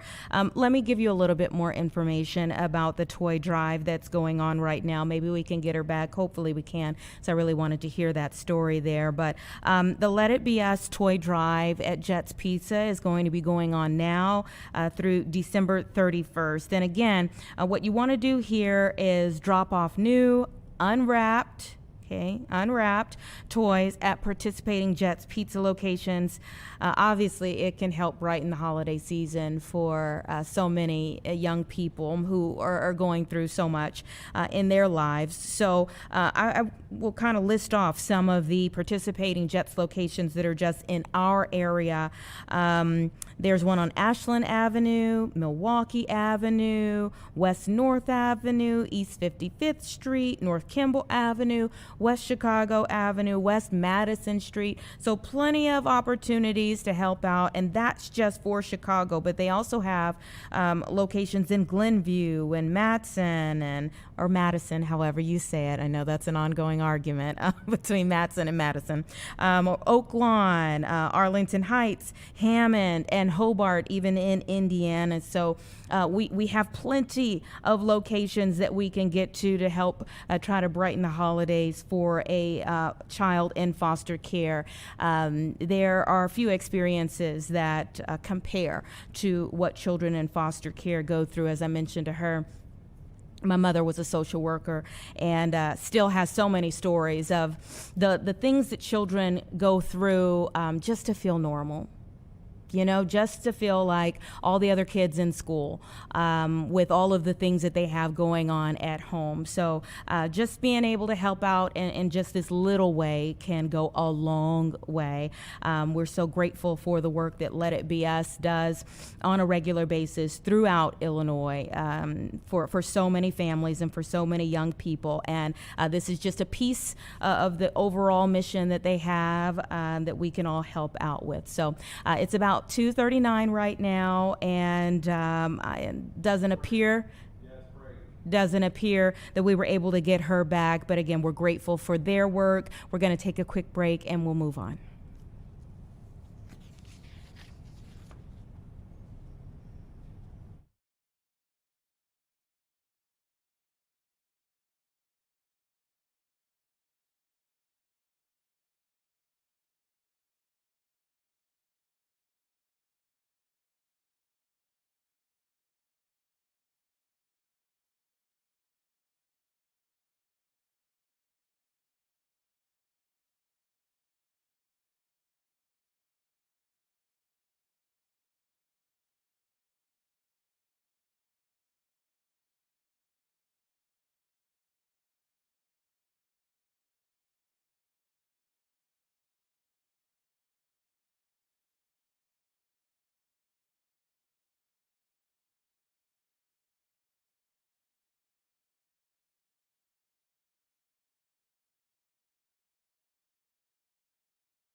2:42 right now. Thank you so much for staying with us. Let's take you to a live picture of an event that should be happening in our 3 o'clock hour that we're going to take you to just as soon as it begins. We're in the room where the LA District Attorney and LAPD Chief are going to speak. This is scheduled to begin again in our 3 o'clock hour. This is going to be an update on the case of Rob and Michelle Reiner, the prolific director, Hollywood director, and writer and actor who was murdered alongside his wife on Sunday. At this point in time, of course, we know that Nick Reiner, their youngest son, has been arrested and booked on suspicion of murdering his parents, but he has not been charged in connection with the deaths yet. He is being held without bail, though, at this point in time.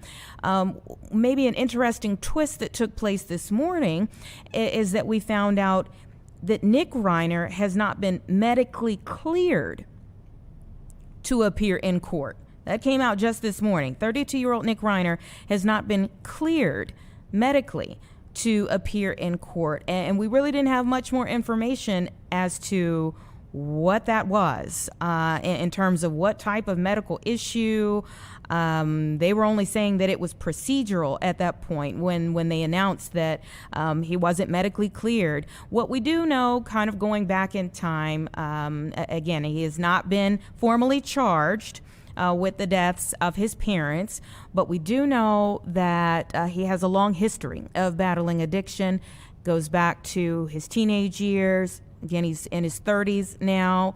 They even documented it during an episode. They called it a movie that they put together called Being Charlie, that he co-wrote with his father directing. And they actually said that it brought them closer together, understanding each other as he was trying to recover from his struggles at the time, going back in time here, talking about his addiction. He was in and out of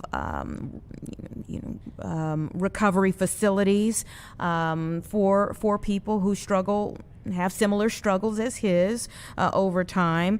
And at the time, again, it seemed like it was working, but we're not exactly sure why he was not medically cleared now to be seen in a courtroom here. Obviously, over the weekend, things changed so drastically for his family. On Saturday, if you were with us yesterday, right at the top of our broadcast, we talked with TMZ, one of the reporters for TMZ, as they have been working to try to peel back a lot of information, bring forth a lot of information and kind of peel back what happened here in this so well-known family, at least 3 generations, so well-known in the Hollywood community and well beyond. And they talked about the fact that Nick and his parents had gone to a party at Conan O'Brien's home on Saturday, and there was some type of huge dispute that took place between them. Multiple people at the party remember that there was a big dispute, although there was no information given at this point to date as to what that dispute was about. But we do know that on Saturday, they all attended a party together. There was some type of major dispute at that party. The parents expressed regret, saying they were embarrassed about their son's behavior at that party. And by Sunday, of course, everything changed. The sister apparently is the person who found her parents' bodies in that home, in that Brentwood home. So again, we don't know what happened, but we do know that the son, Nick Reiner, is being held without bail, accused of his parents' murders, but not formally charged in his parents' murders. Going back in time, even into Rob Reiner's storied career. Of course, he was behind Meathead, that so many people remember from All in the Family. He directed The Princess Bride, When Harry Met Sally. That's where he met his wife, Michelle, who I believe was a photographer at the time. He directed A Few Good Men. Earlier today, we were listening to our own entertainment anchor, Jake Hamilton. He was, playing some of the memorable clips from Rob Reiner's many movies. And of course, you think back to A Few Good Men, and there was that moment of the truth. I want the truth. You can't handle the truth. I mean, there are so many different quotes from his many different movies that kind of stay in your memory after all of these years. So it's just really a tragedy, and many people who are expressing their condolences in Hollywood, in politics, and everywhere in between, as to what took place to Rob and Michelle Reiner on Sunday night, as we wait to get more information as to more details about what took place in their home. Either way, it is a tragedy. And again, we're looking inside of the room where the LA District Attorney and the LAPD Chief will be speaking, as Nick Reiner, 32-year-old Nick Reiner, their youngest son, has been arrested and booked on suspicion of murdering his parents, but not charged just yet, not formally charged. He is being held without bail, and this morning they said he is not medically cleared to appear in court. So as soon as we get more information and they're ready to step in front of the mic, we will definitely take you there live. Let's take a quick break. We're going to go live to the Ferris wheel when we come back and talk with someone who is spinning and spinning and spinning, all for a good cause.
We've been talking about the season, that 'tis the season to give and not just get, and how everyone is putting their own spin, quite literally, on this season of giving and how they do things for such a good purpose. Oh boy, B96's Moog and Carla in the mornings. They've really gone out on a limb on this one to get 10,000 toys for girls and boys, benefiting the nonprofit Shy Gives Back. Moog is on the Navy Pier Ferris wheel, spinning until their goal is met. Moog, can you hear me? Yes, I can hear you. Okay, tell me about this journey today. What time did you get up there? Well, so we started when they opened here at Navy Pier at 11 o'clock. And the deal is that I am not coming off of this thing until we get 2,000 toys today alone. So we have a long way to go. A long way to go. How's your stomach doing thus far? You know what? I have not been particularly queasy. I have. Carla here has. The deal was for me to be up here and do this the whole time, but Carla has ended up here for most of the rotations through this thing. Oh my gosh, Carla, did you sign up for that? No. But every time the Ferris wheel stops, they're like, you can get off if you want. So for Carla, it's the stomach. For me, it's the heights. And we're in the VIP gondola, which sounds really cool and special, except that means we have a glass bottom floor. And so this thing takes us all the way up, and on the ground, it's just glass looking through the entire time. Have you any idea how many rotations you've made thus far? At least 100. At least. Oh my goodness. Are you keeping track? Like, are you doing like the little hash marks somewhere? No, it would almost be impossible to do so because sometimes they get you. They change directions and send you back the other way. Oh my goodness. Yeah. You know, but really the idea here was I said I'll do anything to get these 10,000 toys for girls and boys, which is ultimately our goal. We've partnered with Shy Gives Back. We've asked people to text toys to the number 20357 to donate a toy, and I will not come down until we get those 2,000 toys. And like I said, we're a long way away. So if you're watching right now, please help us out. I've been saying this is in a way that you help kids, but a couple of adults as well today. Yeah, you know, so look, we're obviously helping the kids, and that's an important piece of this. Really, one of my big motivations as a parent of a young child is helping some of these parents who may have had a really tough year, and for whatever reason, it's not necessarily our business, might need a little bit of extra help. And so if we could take some of that burden off of parents by asking people to donate just a simple toy, then we're going to do everything that we can to make that happen. I love that Carla is up there with you. Great teamwork. You all are going to have stories for years of that one time when we were up on the Ferris wheel and we went around 100, maybe 2 times before. Yeah. 300 times. Yeah. The point is, we want people to text toys to the number 20357 to help us get out of here so Mo can tuck his child in at night. Yeah, I have a child. I want to go home tonight, and it's starting to look like there's a good chance I'm going to be spending the night here. Yeah, your kid might need to come out and like see you up there. wave Right? good night Yeah. to you. Oh my goodness. Okay, so is somebody feeding you all up there? Do you have snacks? What's going on? Yeah, our boss. This nice lady behind me. We're all stuck up here, girl. Yeah, All of us. the whole crew, really the whole crew is here. Now, these guys, they all have the option to get out whenever they want and take a break. I have committed to it. So if I want to go to the bathroom, I have to earn it by getting toy donations. If I want to talk to my wife, got to earn it by getting toy donations. If I want to go home, I have to earn it by getting toy donations. And so that my plea to you is to text toys to the number 20357 and please get me home. I like it here. But not that much. Yeah. We love what you all are doing. We appreciate it so much. I love Shy Gives Back, so I think this is a phenomenal thing that you are doing here. We're now taking a live picture far, far away from the Ferris wheel, knowing that you are one of the many in one of the many gondolas going around, and we wish you the best. We hope that you get all the toys you need very quickly. Thank you so much. Text toys to 20357. Toys, plural. Very fast. Okay. Thank you all so much. Best of luck. Keep us updated. We will. All right. 256, everyone. We absolutely love what they are doing, both Moog and Carla and the whole team who were there with B96, making sure that toys come in for Shy Gives Back. Shy Gives Back always doing wonderful things throughout the year. So this is a great initiative that they have and a partnership that they have. And I'm so glad we could listen to them and catch them as they're going around and around. Hopefully we're not checking back in with them this time tomorrow, if you know what I mean. All right. There is, we from time to time today have been talking about new bills that will be going into effect in the new year or that are on the way to being signed into law. One of them that was just signed, it is a bipartisan law, and it makes a whole lot of changes to the restaurant industry, one of which is making cocktails to go permanent. I want to speak with the CEO of Illinois Restaurant Association, Sam Toya, now about that. Sam, thank you for your time. Thanks for having me. Happy holidays. Happy holidays to you. Typically around this time of year, people are popping in and out of restaurants left and right for so many different reasons during the holiday season. So it should be a time when they're really raking in some dough. But this Senate bill, so you feel like it's going to make things even better for them moving forward? Well, here it is. It's going to be permanent. So Senate Bill 618, we want to thank Senator Castro, Representative Rita, and Senator Feigenholz for passing cocktails to go to be permanent. So now anytime you call a restaurant, you know you can get alcohol. And 9 out of 10 restaurants say if cocktails to go was passed, forever, which we just passed it, they would obviously offer cocktails to go.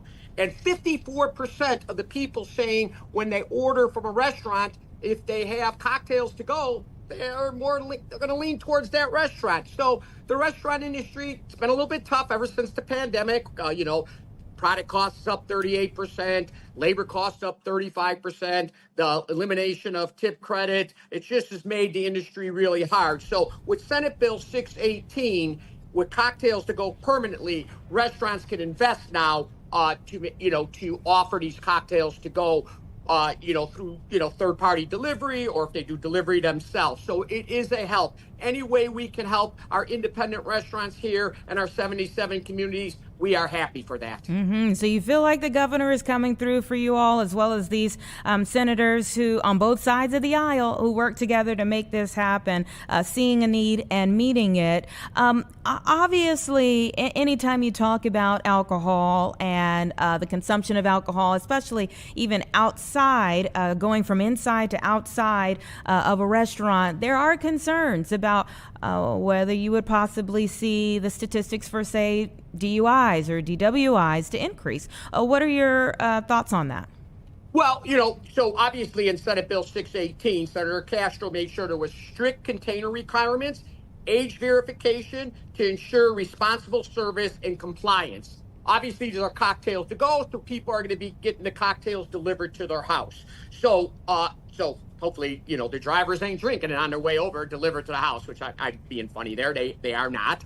And like I mentioned earlier, 9 in 10 restaurants say will likely continue doing cocktails to go if, the law was permanent, which it is now. And the National Restaurant Association also has told us 30 states, along with Washington, D.C., has also made law cocktails to go as well. Are some of those in our region? Did I lose you? Are those some of those in our region? I know, for instance, if I remember correctly, I remember Louisiana was one of them from years ago. But are any of the other states, you mentioned 30, are any of the other states in our region?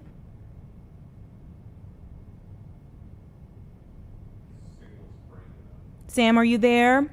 Seems like your signal is breaking up a bit. Wi-Fi is not our friend today. Okay, let's talk a little bit more about this particular Senate bill, because as he mentioned, there's quite a bit that goes into it. So the bill permits the continuation of alcohol delivery in the state. It guarantees alcohol delivery. Also, cocktails to go can continue at least through 2028 and beyond. Preserving, they say, a vital source of revenue for restaurants across the state. That is the position of the Illinois Restaurant Association here. One of the state senators that signed on for this says that this bill will allow more Illinois distilleries to self-distribute their products, creating a Class 3 craft distiller's license in the state. So there are many different things that will come from this. They've been working on this for quite some time, trying to really meet a need of so many of the business owners in the restaurant community. Sam, I think we have you back now. Yeah, I'm back. I'm sorry. Technology, what can I tell you? Sorry, It's I got okay. knocked out for a It's second. great when it works, and then sometimes it's not our friend. So I was asking you before we lost you, were any of the other states, you mentioned 30 states that all have this type of legislation, are any of those other states in our region?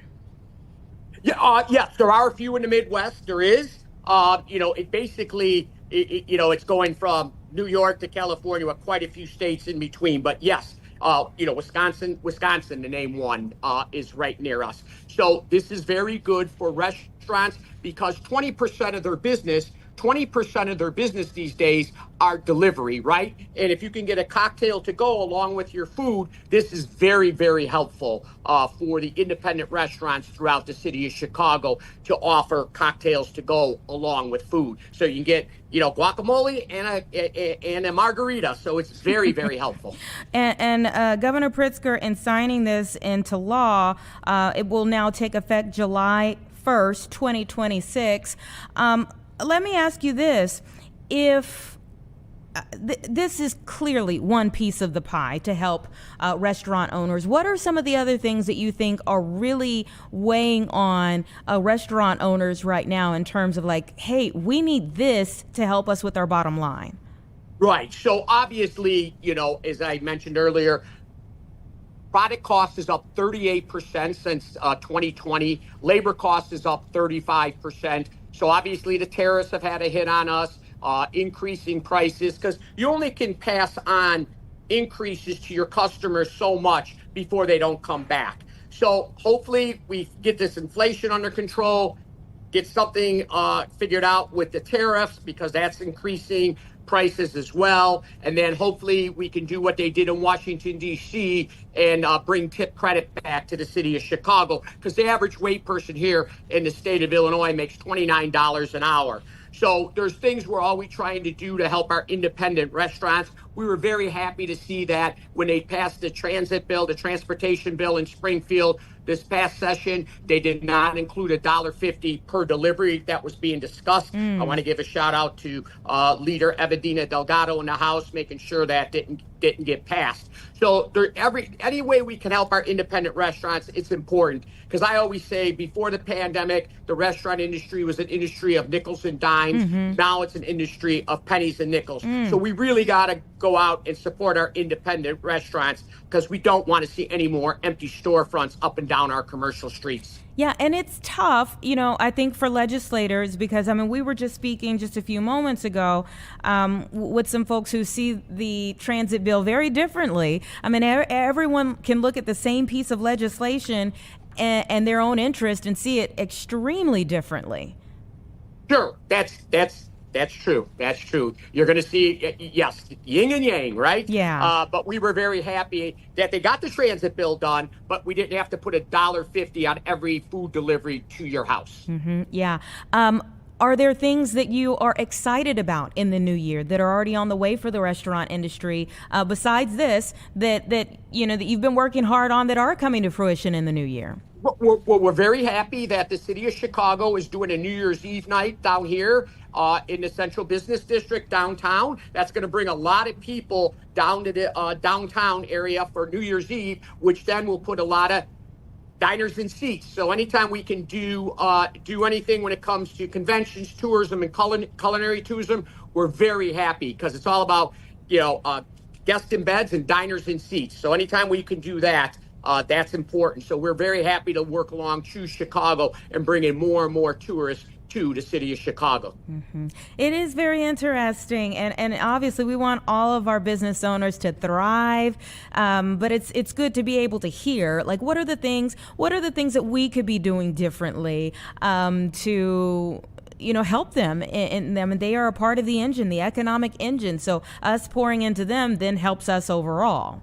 Right. So I would encourage all your viewers, listeners to basically visit one of their neighborhood restaurants, because restaurants are the soul of every neighborhood throughout our 77 communities. And they are just very important to the community. So we want to support our independent restaurants.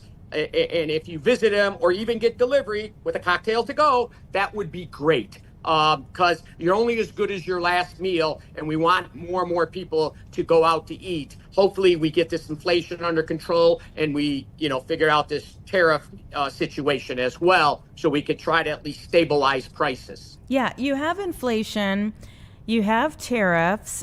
I would like to know your thoughts on the city budget.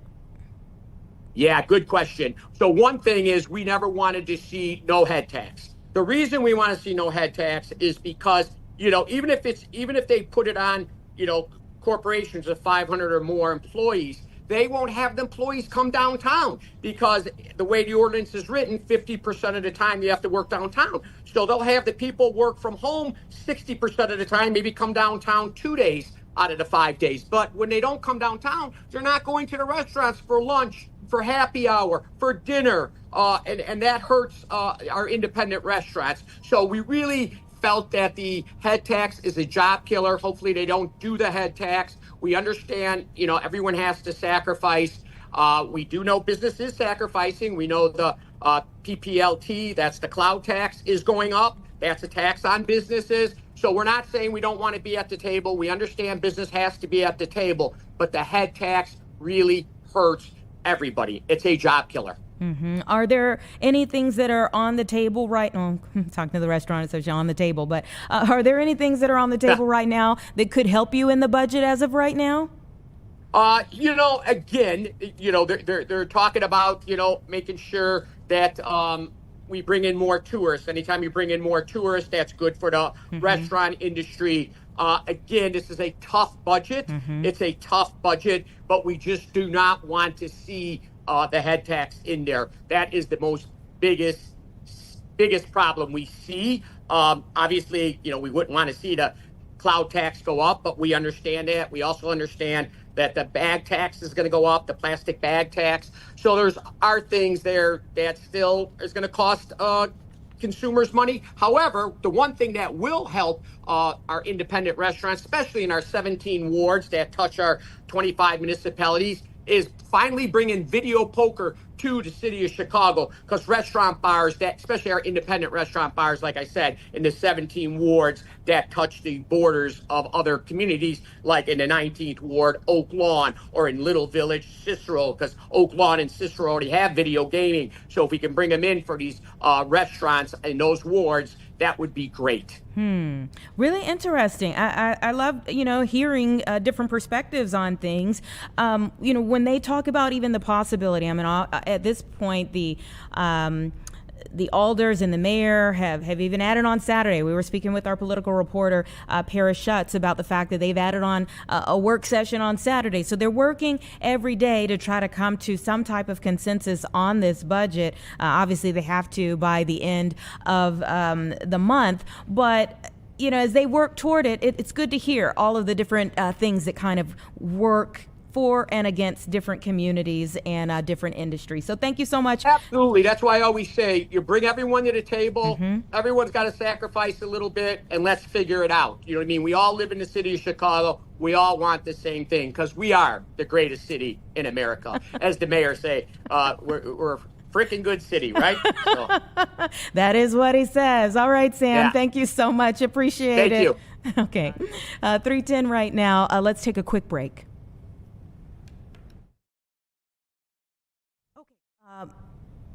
All right, is my mic back up? It is back up. You know what? We do have that press conference in LA that is now starting, so we won't go to a break. Let's just go in and listen to that. Reiner was accused of killing his parents, actor-director Rob Reiner, and photographer-producer Michelle Singer Reiner. These charges will be 2 counts of first-degree murder with a special circumstance of multiple murders. He also faces a special allegation that he personally used a dangerous and deadly weapon, that being a knife. These charges carry a maximum sentence of life in prison without the possibility of parole or the death penalty. No decision at this point has been made with respect to the death penalty. We have requested, and currently Nick Reiner is being held without bail. Now, in announcing these charges, I also want to announce that they're just that. They are charges. Charges are not evidence. Evidence is something that we will be presenting in a court of law to meet the standard of proof we meet in every criminal case, which is beyond a reasonable doubt, to 12 jurors who will unanimously have to find that we've met that standard to prove the charges we bring to court. Right now, with respect to the process, once the charges get filed this afternoon, Nick Reiner will be then brought to court. He is going through medical clearance, something that everybody who gets arrested and gets held in a Los Angeles County Sheriff's Department jail goes through. Once he is medically cleared, he will be brought to court to be arraigned on these charges. At that point, he will enter a plea of guilty or not guilty.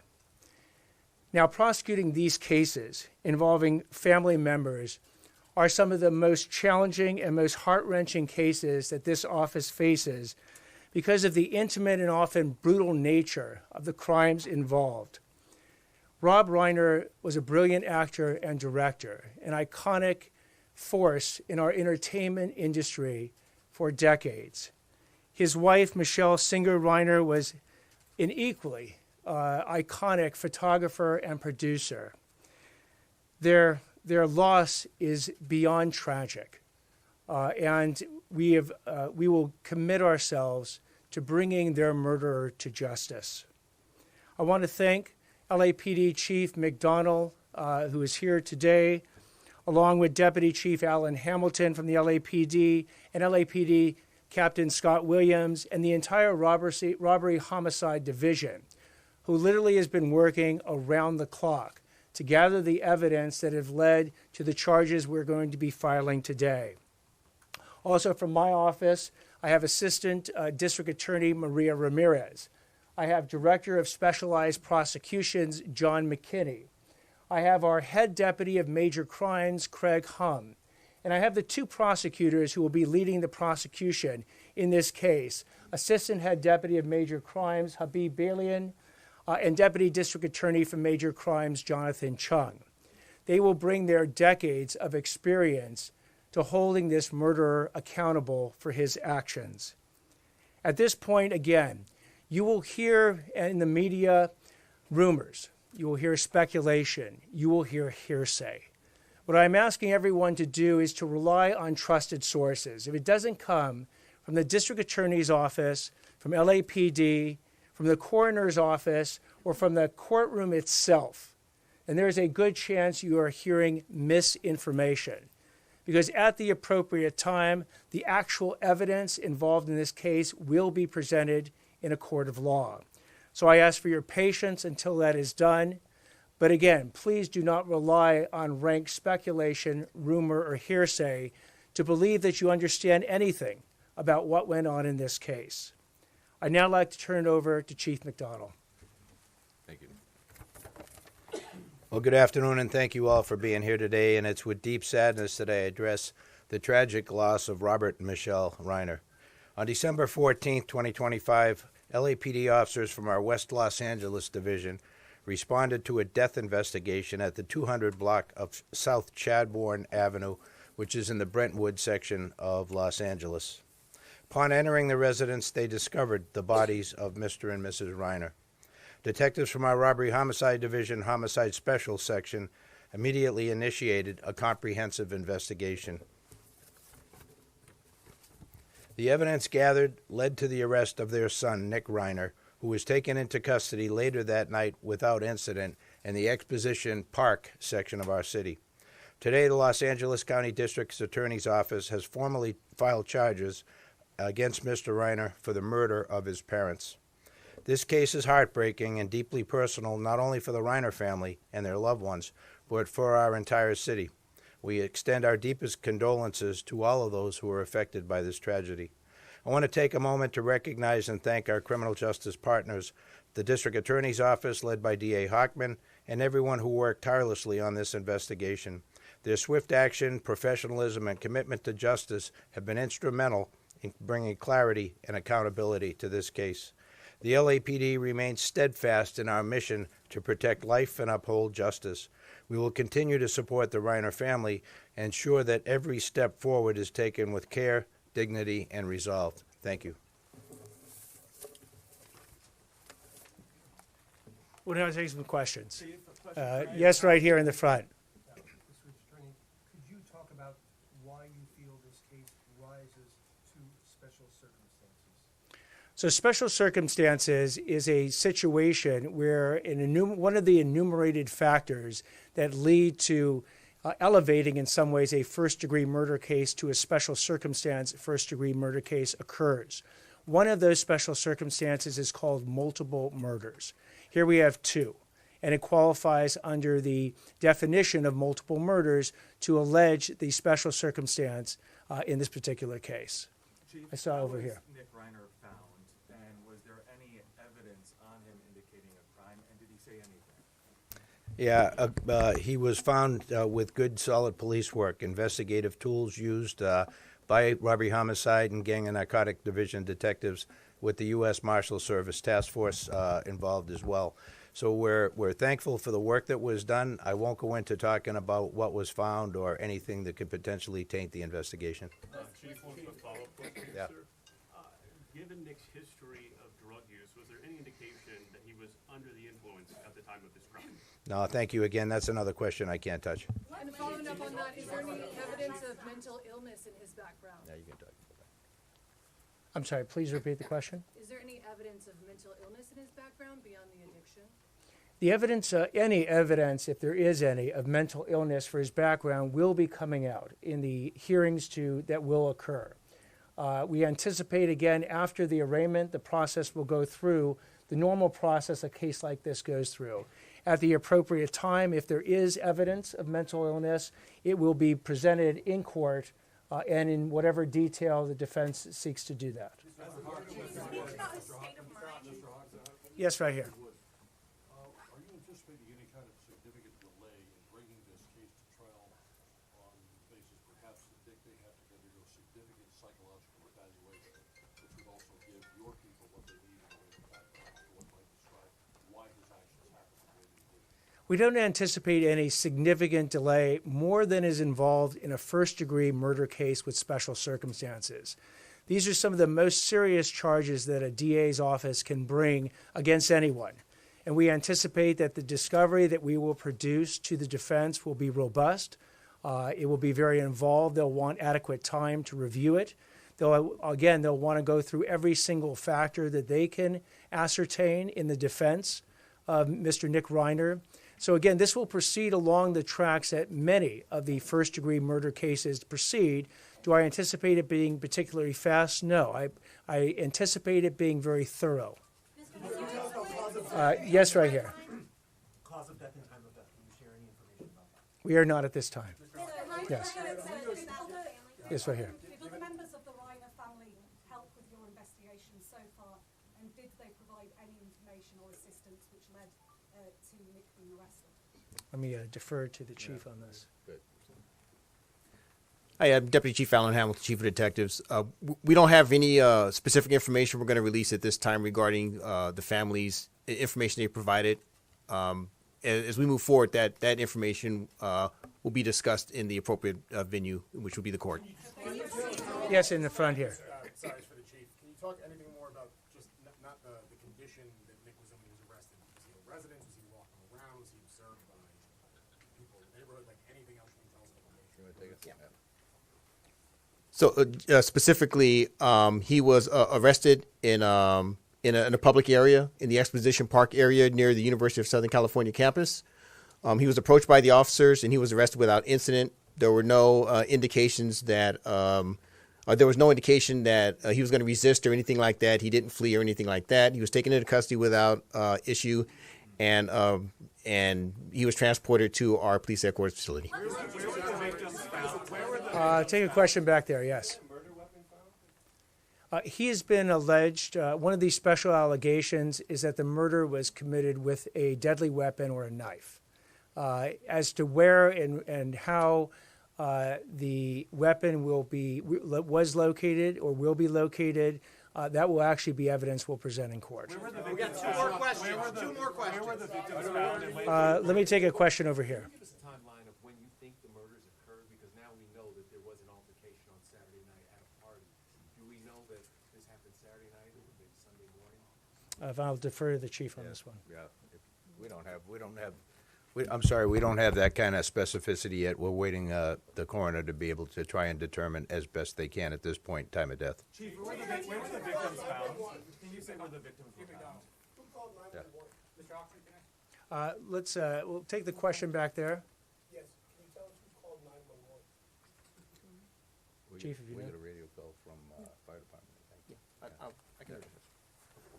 Okay, so in terms of how the Los Angeles Police Department became aware, it was a request from the Los Angeles Fire Department, who responded to the scene first. We responded to their request for assistance at the scene of the incident. Our initial West LA officers that responded determined that a crime had occurred, and they immediately notified our robbery homicide division. They've responded, and they've taken over the investigation since that point. Thank you, everybody. Should we take one more question? I'll take it right here. I know you're hesitant to talk about sensitive evidence, but based on the evidence collected to support these charges, did that include an admission by the defendant to the alleged crime?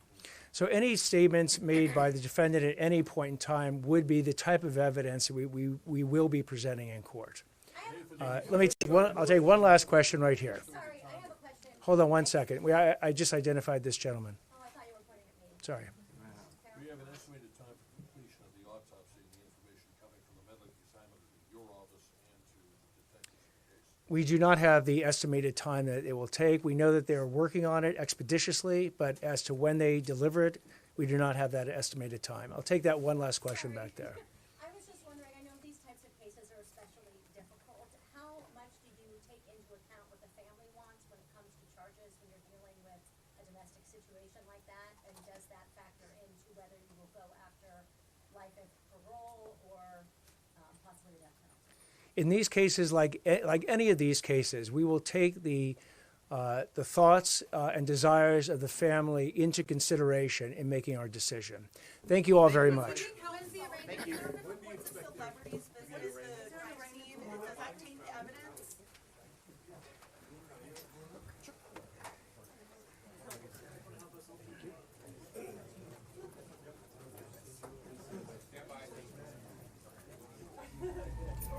Does anybody need Spanish?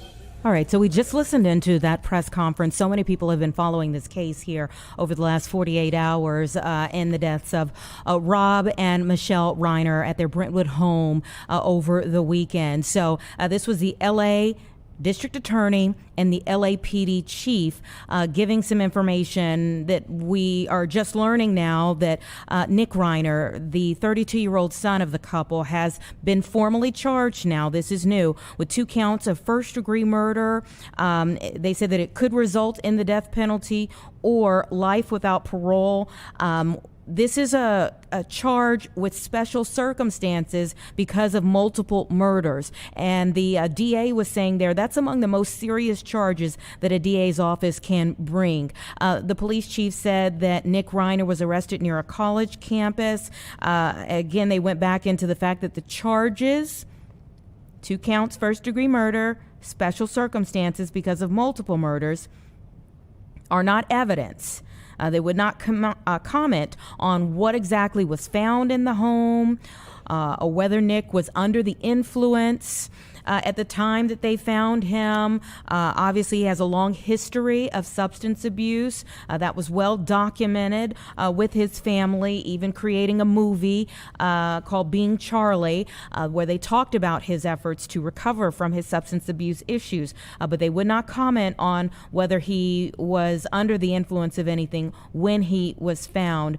We do know, though, that it was a sister who found the bodies of their parents in that Brentwood home on Sunday, and that there was some type of altercation and an argument that took place between Nick Reiner and his parents the day before. But we still at this point in time don't know what exactly led to their murders, what exactly caused him to act in that particular way. But getting these new details about charges now formally being filed, 2 counts of first-degree murder with special circumstances.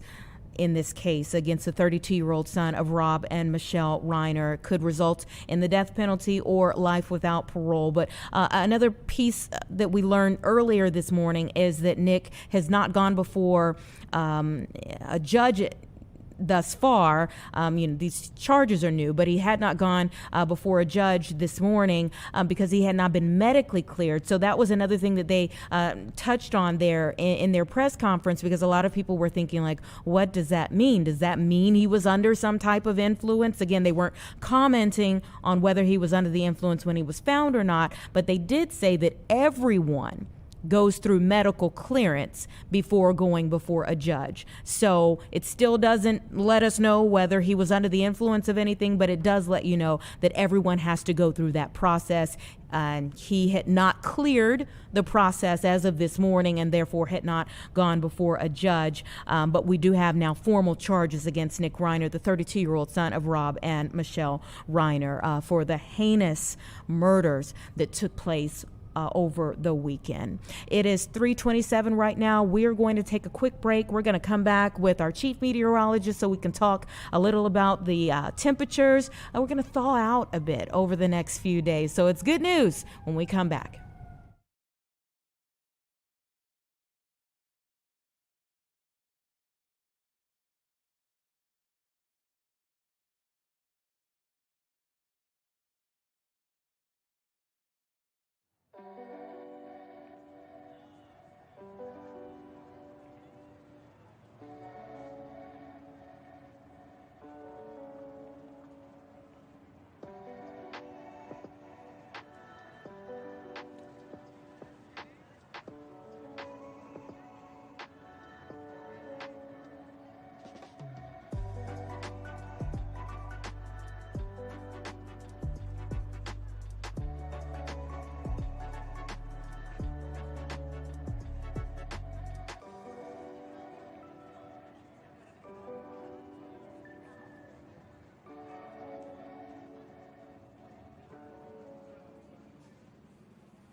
.30 and we're back with Chief Meteorologist Emily Walls to talk about the sun revisiting us and thawing us out a bit. Thawing us out a little bit. Actually, today temperatures have been overperforming. That's something that I have not been able to say in quite some time. So it's sometimes when you bust a forecast, it's okay when it's a good thing, a good right? thing. We'll take it. Okay, yeah. so the sunshine made a huge difference for us today. We actually had temperatures out there topping out in the mid-30s for most areas, but in the city of Chicago right now, it's 40 degrees. So I've got to tell you about this live picture right here.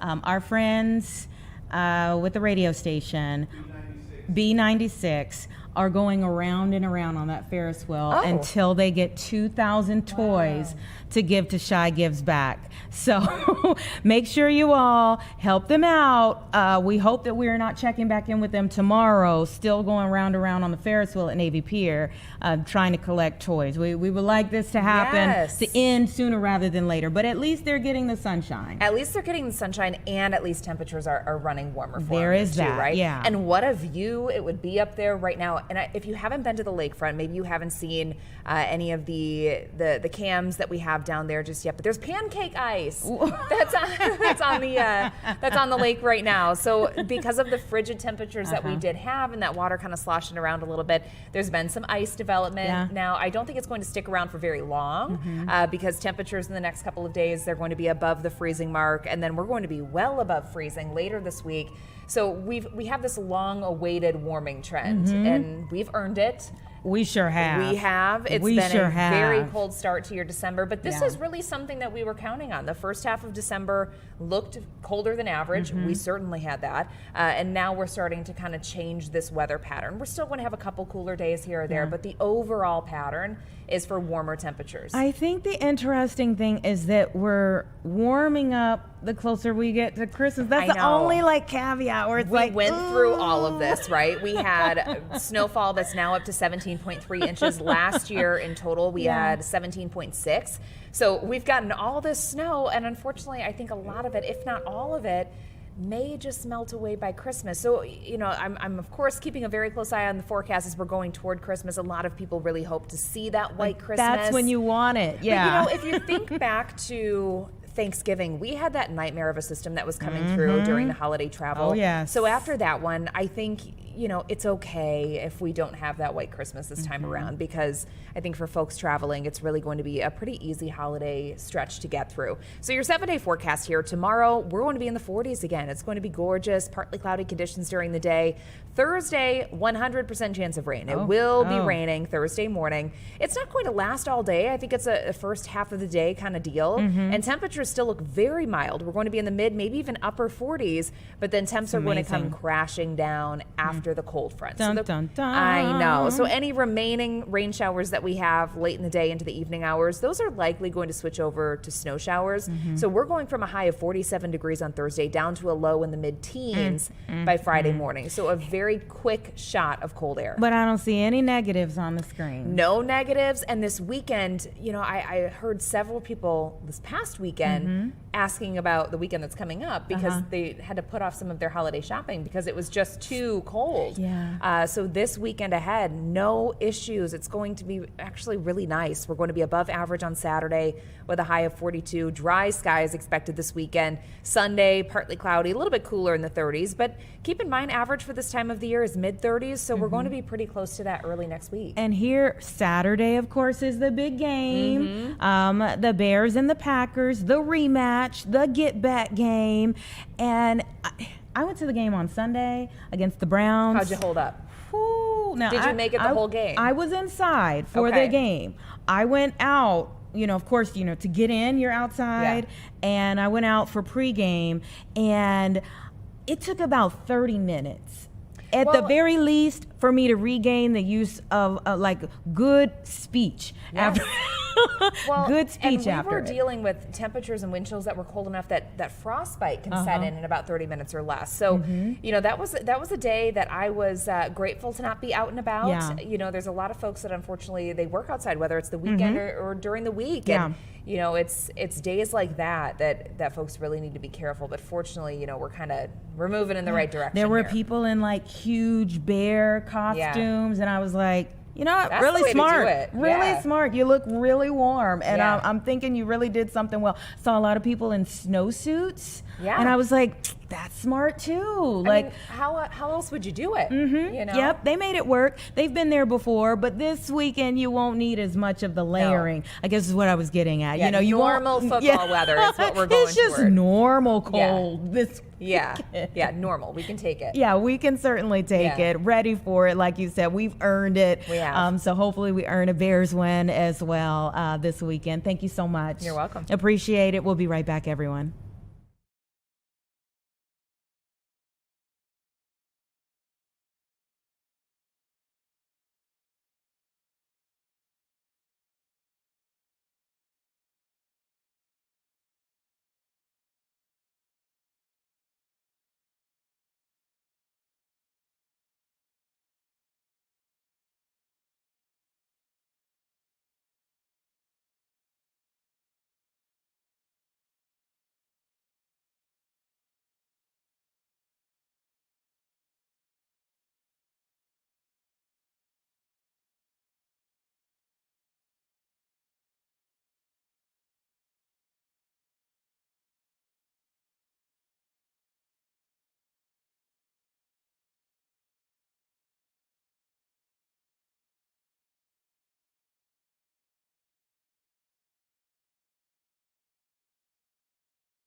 Hey, welcome back, everyone. It's 3:40 right now. I want to take the next 5 or so minutes here to go through a few different things that we are following right now. Let's take you first to the big board. Stocks just closed for the day, so we can take a look at it. A lot of red on the screen. Let's walk through this. So the Dow Jones down more than 300 points here. The S&P fell for a third session today. And this really appears to be coming from the November jobs report. As we are learning today, that we were waiting on that information to kind of roll in. We knew that it was going to be delayed. Finally, we get the November jobs report that was delayed as a result of the government shutdown. Well, it did come in better than expected. It showed an increase of 64,000 jobs for the month here, but there is some negative sentiment that's going on, at least where stocks are concerned today. There was a lot of pressure in learning that information. So again, the NASDAQ is down, the S&P 500 was down, the Dow Jones was down as well for the day. We can take you back into that room there in Providence, Rhode Island. We showed you just a second ago here. This is where we're expecting a press conference to begin in the next 20 to 30 minutes. So it may be after the time that we end our time here together for Chicago Live. But a press conference should be beginning in the 4 o'clock hour for the Brown University investigation, that shooting, the mass shooting that took place over the weekend. We do know that they are expected to hold that press conference right around 4 p.m. our time. They are still, at this point, now we don't know what they are going to announce in the press conference, but as of right now, authorities are still looking for the gunman of that deadly mass shooting there at Brown University. They have put out some new photos today, some new videos today that they're hoping will lead to more people calling, giving tips, maybe identifying anything that they can from seeing this person. Of course, that shooting took place right before it was dark, and so a lot of their efforts have been hampered as a result of the darkness. And remember, so many of the students and the faculty and staff had to hunker down. They were held in place overnight in those hours as the authorities tried to do all they could to try to bring someone to justice. First thing the next morning, they had someone in custody. They were holding someone in custody and released that person. So the FBI is offering a $50,000 reward as they now release some new video and a timeline as to the person of interest that they are looking for and possibly a suspect in this case. But we're not sure exactly what they will be announcing in this press conference. Let's take you to the scene of the other story that we're following. Of course, now we've gone to Australia here as we're looking at a live picture from a horrific mass shooting that took place there. This weekend was just a lot. Obviously, Saturday we were getting all of the information about what happened at at Brown University.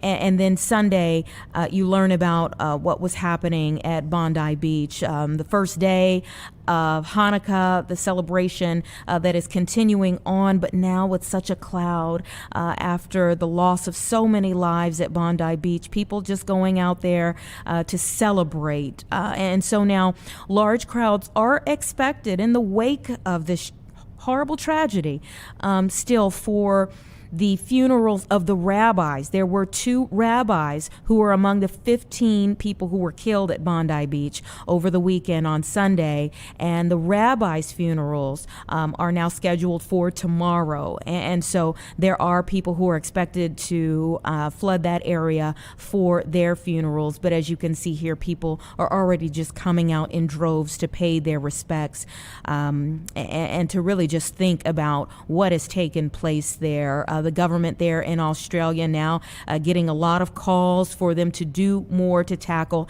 anti-Semitism in the wake of this as well.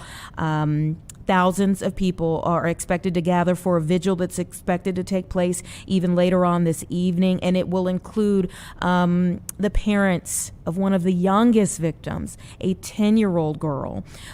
So we're seeing now just mourning that is taking place in that area and well beyond. And so many people throughout the world that are continuing on with Hanukkah, but now having to really think about what the rise in anti-Semitism, the effects of that, what it's having on their community here in Chicago and beyond, the increased security at so many of the observations, and what's supposed to be a celebratory time now just really having a somber tone. So again, vigils tonight, there will be funerals tomorrow, and we'll be covering it all, of course. And then, of course, for Brown University, that press conference that expected to happen in the 4 o'clock hour. Let's take a quick break, regroup, and we'll be right back.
Welcome back. It's 3:48, everyone. We've tried to balance out today some of the tougher stories and the things that really bring us joy. And we're so excited that every year we get to follow Santa's movements with the help of NORAD. And they're joining us now to help us with our curiosity yet again. Thank you so much for joining us. Thank you for having me. Okay, so tell us where you are as you're tracking Santa. So the trackers are physically located here at the NORAD headquarters in Colorado Springs, Colorado. Mm-hmm. And Colonel McLean, tell us your part in the operation. So I am just one of hundreds of volunteers that we have. So what ends up happening on the 24th is our incredible professional team of trained technicians follow Santa using our typical NORAD tools. So using our radar systems, our satellites, and our fighter aircraft. They push that information out, which we then take and put on our website and answer the phone calls as they come in from children around the world. Colonel McLean, you know, right above you, it says tracking Santa since 1955. This is the 70th anniversary. That's amazing. Yes, it truly is. And it is something that everybody out here on the NORAD team is incredibly proud of, that we've been a part of this wonderful tradition for 70 years. So how long have you personally been a part of the operation? So I am brand new to NORAD headquarters this year. So this is my My first experience as a member of staff / the volunteers working behind the scenes to get the information up. But as a member of the Canadian Air Force, I've been working with NORAD and our mission set of aerospace warning and control for about 20 years. Oh my, how have you seen things change over the years? I mean, the kids, oh my goodness, the technology, it's just amazing. Yeah, so the biggest change that we see and that I've noticed is just in the technology and in the technological aptitude of our children today. They are very savvy with their tech. They're able to follow all of our posts on social media. They're able to follow and interact with the website. It's incredible to see. It really is. Now we've got to dig a little deeper. What are some of the questions you get? Oh, wow. So that's a great question. So a lot of the questions we tend to get focus on how we're able to track Santa. And the short answer to that is we use the radar system we have in northern Canada and through Alaska. We use our satellite network. And we also use our incredibly trained pilots, our fighter pilots, that will physically go up and they will patrol the airspace. And when they come across Santa, they'll give him a little wing tilt and follow him for a little bit before they send him on his way. And that's the big question, is how we track Santa. And that's, in a nutshell, how we do it. Oh my goodness, this is incredible here. Finding out how, even Santa needs some assistance sometime. What is the toughest question that you get? Ooh, to be honest, the toughest question that I get is tough because it makes you think, but it's children that ask if I can confirm if they're on the naughty or the nice list, because everybody wants to know. And unfortunately, my security clearance doesn't give me access to Santa's naughty or nice list, so I can't help them out in that regard. What's the most memorable question that you've ever gotten? Oh, wow. Another great question. So the one for me recently has been about the reindeer and how they're able to go around the world, and specifically questions on Rudolph's nose and if there's any concerns with it overheating, because it emits the same level of energy as a missile, which is how we're able to track it. So I'm not 100% certain how Santa and Rudolph are able to do it, but we do know that Santa has that North Pole magic and a fabulous team of veterinarians that help him out with the reindeer. Have you gotten any questions about whether the radar could pick up, Atlas? So we get asked a lot about what the capabilities are, and they are very robust systems. We are able to see any of the airborne objects that come into North American airspace, which is what we do daily. So we pick up quite a bit, whether it's Santa, whether it's other aircraft, whether it's missiles or space launches. We see it all. Of course you see it all, of course. When do you all get started on all of this? So the team works at this almost year round. It's really picked up since October, the army of volunteers that we have. On the day itself, our volunteers are in and answering the phone from 4 a.m. Mountain Standard Time until midnight Mountain Standard Time. And the website went live on the 1st of December. So the kids can hop online now to noradsanta.org. They can access the games, the activities, and all the features that are already live. Now, I don't know what you do the rest of the year, but how does your mood change when you take on this operation each year? So this operation is like nothing else. The Christmas magic, the holiday season, the positivity and excitement, the magic is real. Everybody involved in this operation is absolutely loving contributing. It is a great experience for everybody. How many volunteers are there? You said there's an army. There is a small army. All in, I would say we have close to 1,000 volunteers that help us put this all together, from setup, tear down, answering the phone, dealing with tech issues on the site.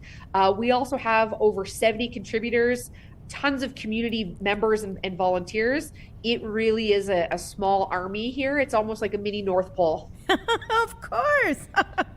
And do you have any idea how many calls you all receive during the time that you're working this operation? Ooh, that is a great question. If I'm remembering my statistics correctly, I do believe they received the better part of 1 million phone calls. Wow. a million phone calls from curious children all over the world. Is there anything like that you all do differently year to year? Like anything new this year for NORAD?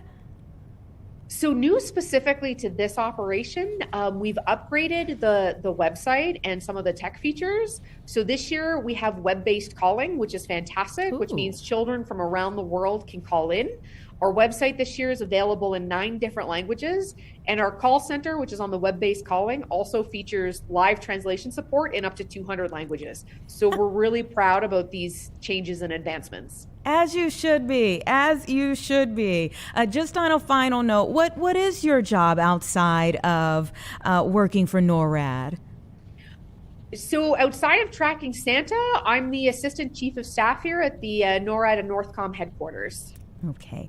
Thank you so much for your service year-round, especially for what you're doing right now for kids everywhere. Thank you so much. Have a wonderful holiday season. All right, you too. Thank you. 3:56, everyone. We'll be right back to kind of finalize things here.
All right, welcome back, everyone, and thanks so much for being here with us. We'll be right back with you here from Studio 32 for another day of Chicago Live tomorrow from 1 to 4 p.m. The news at 4 is next.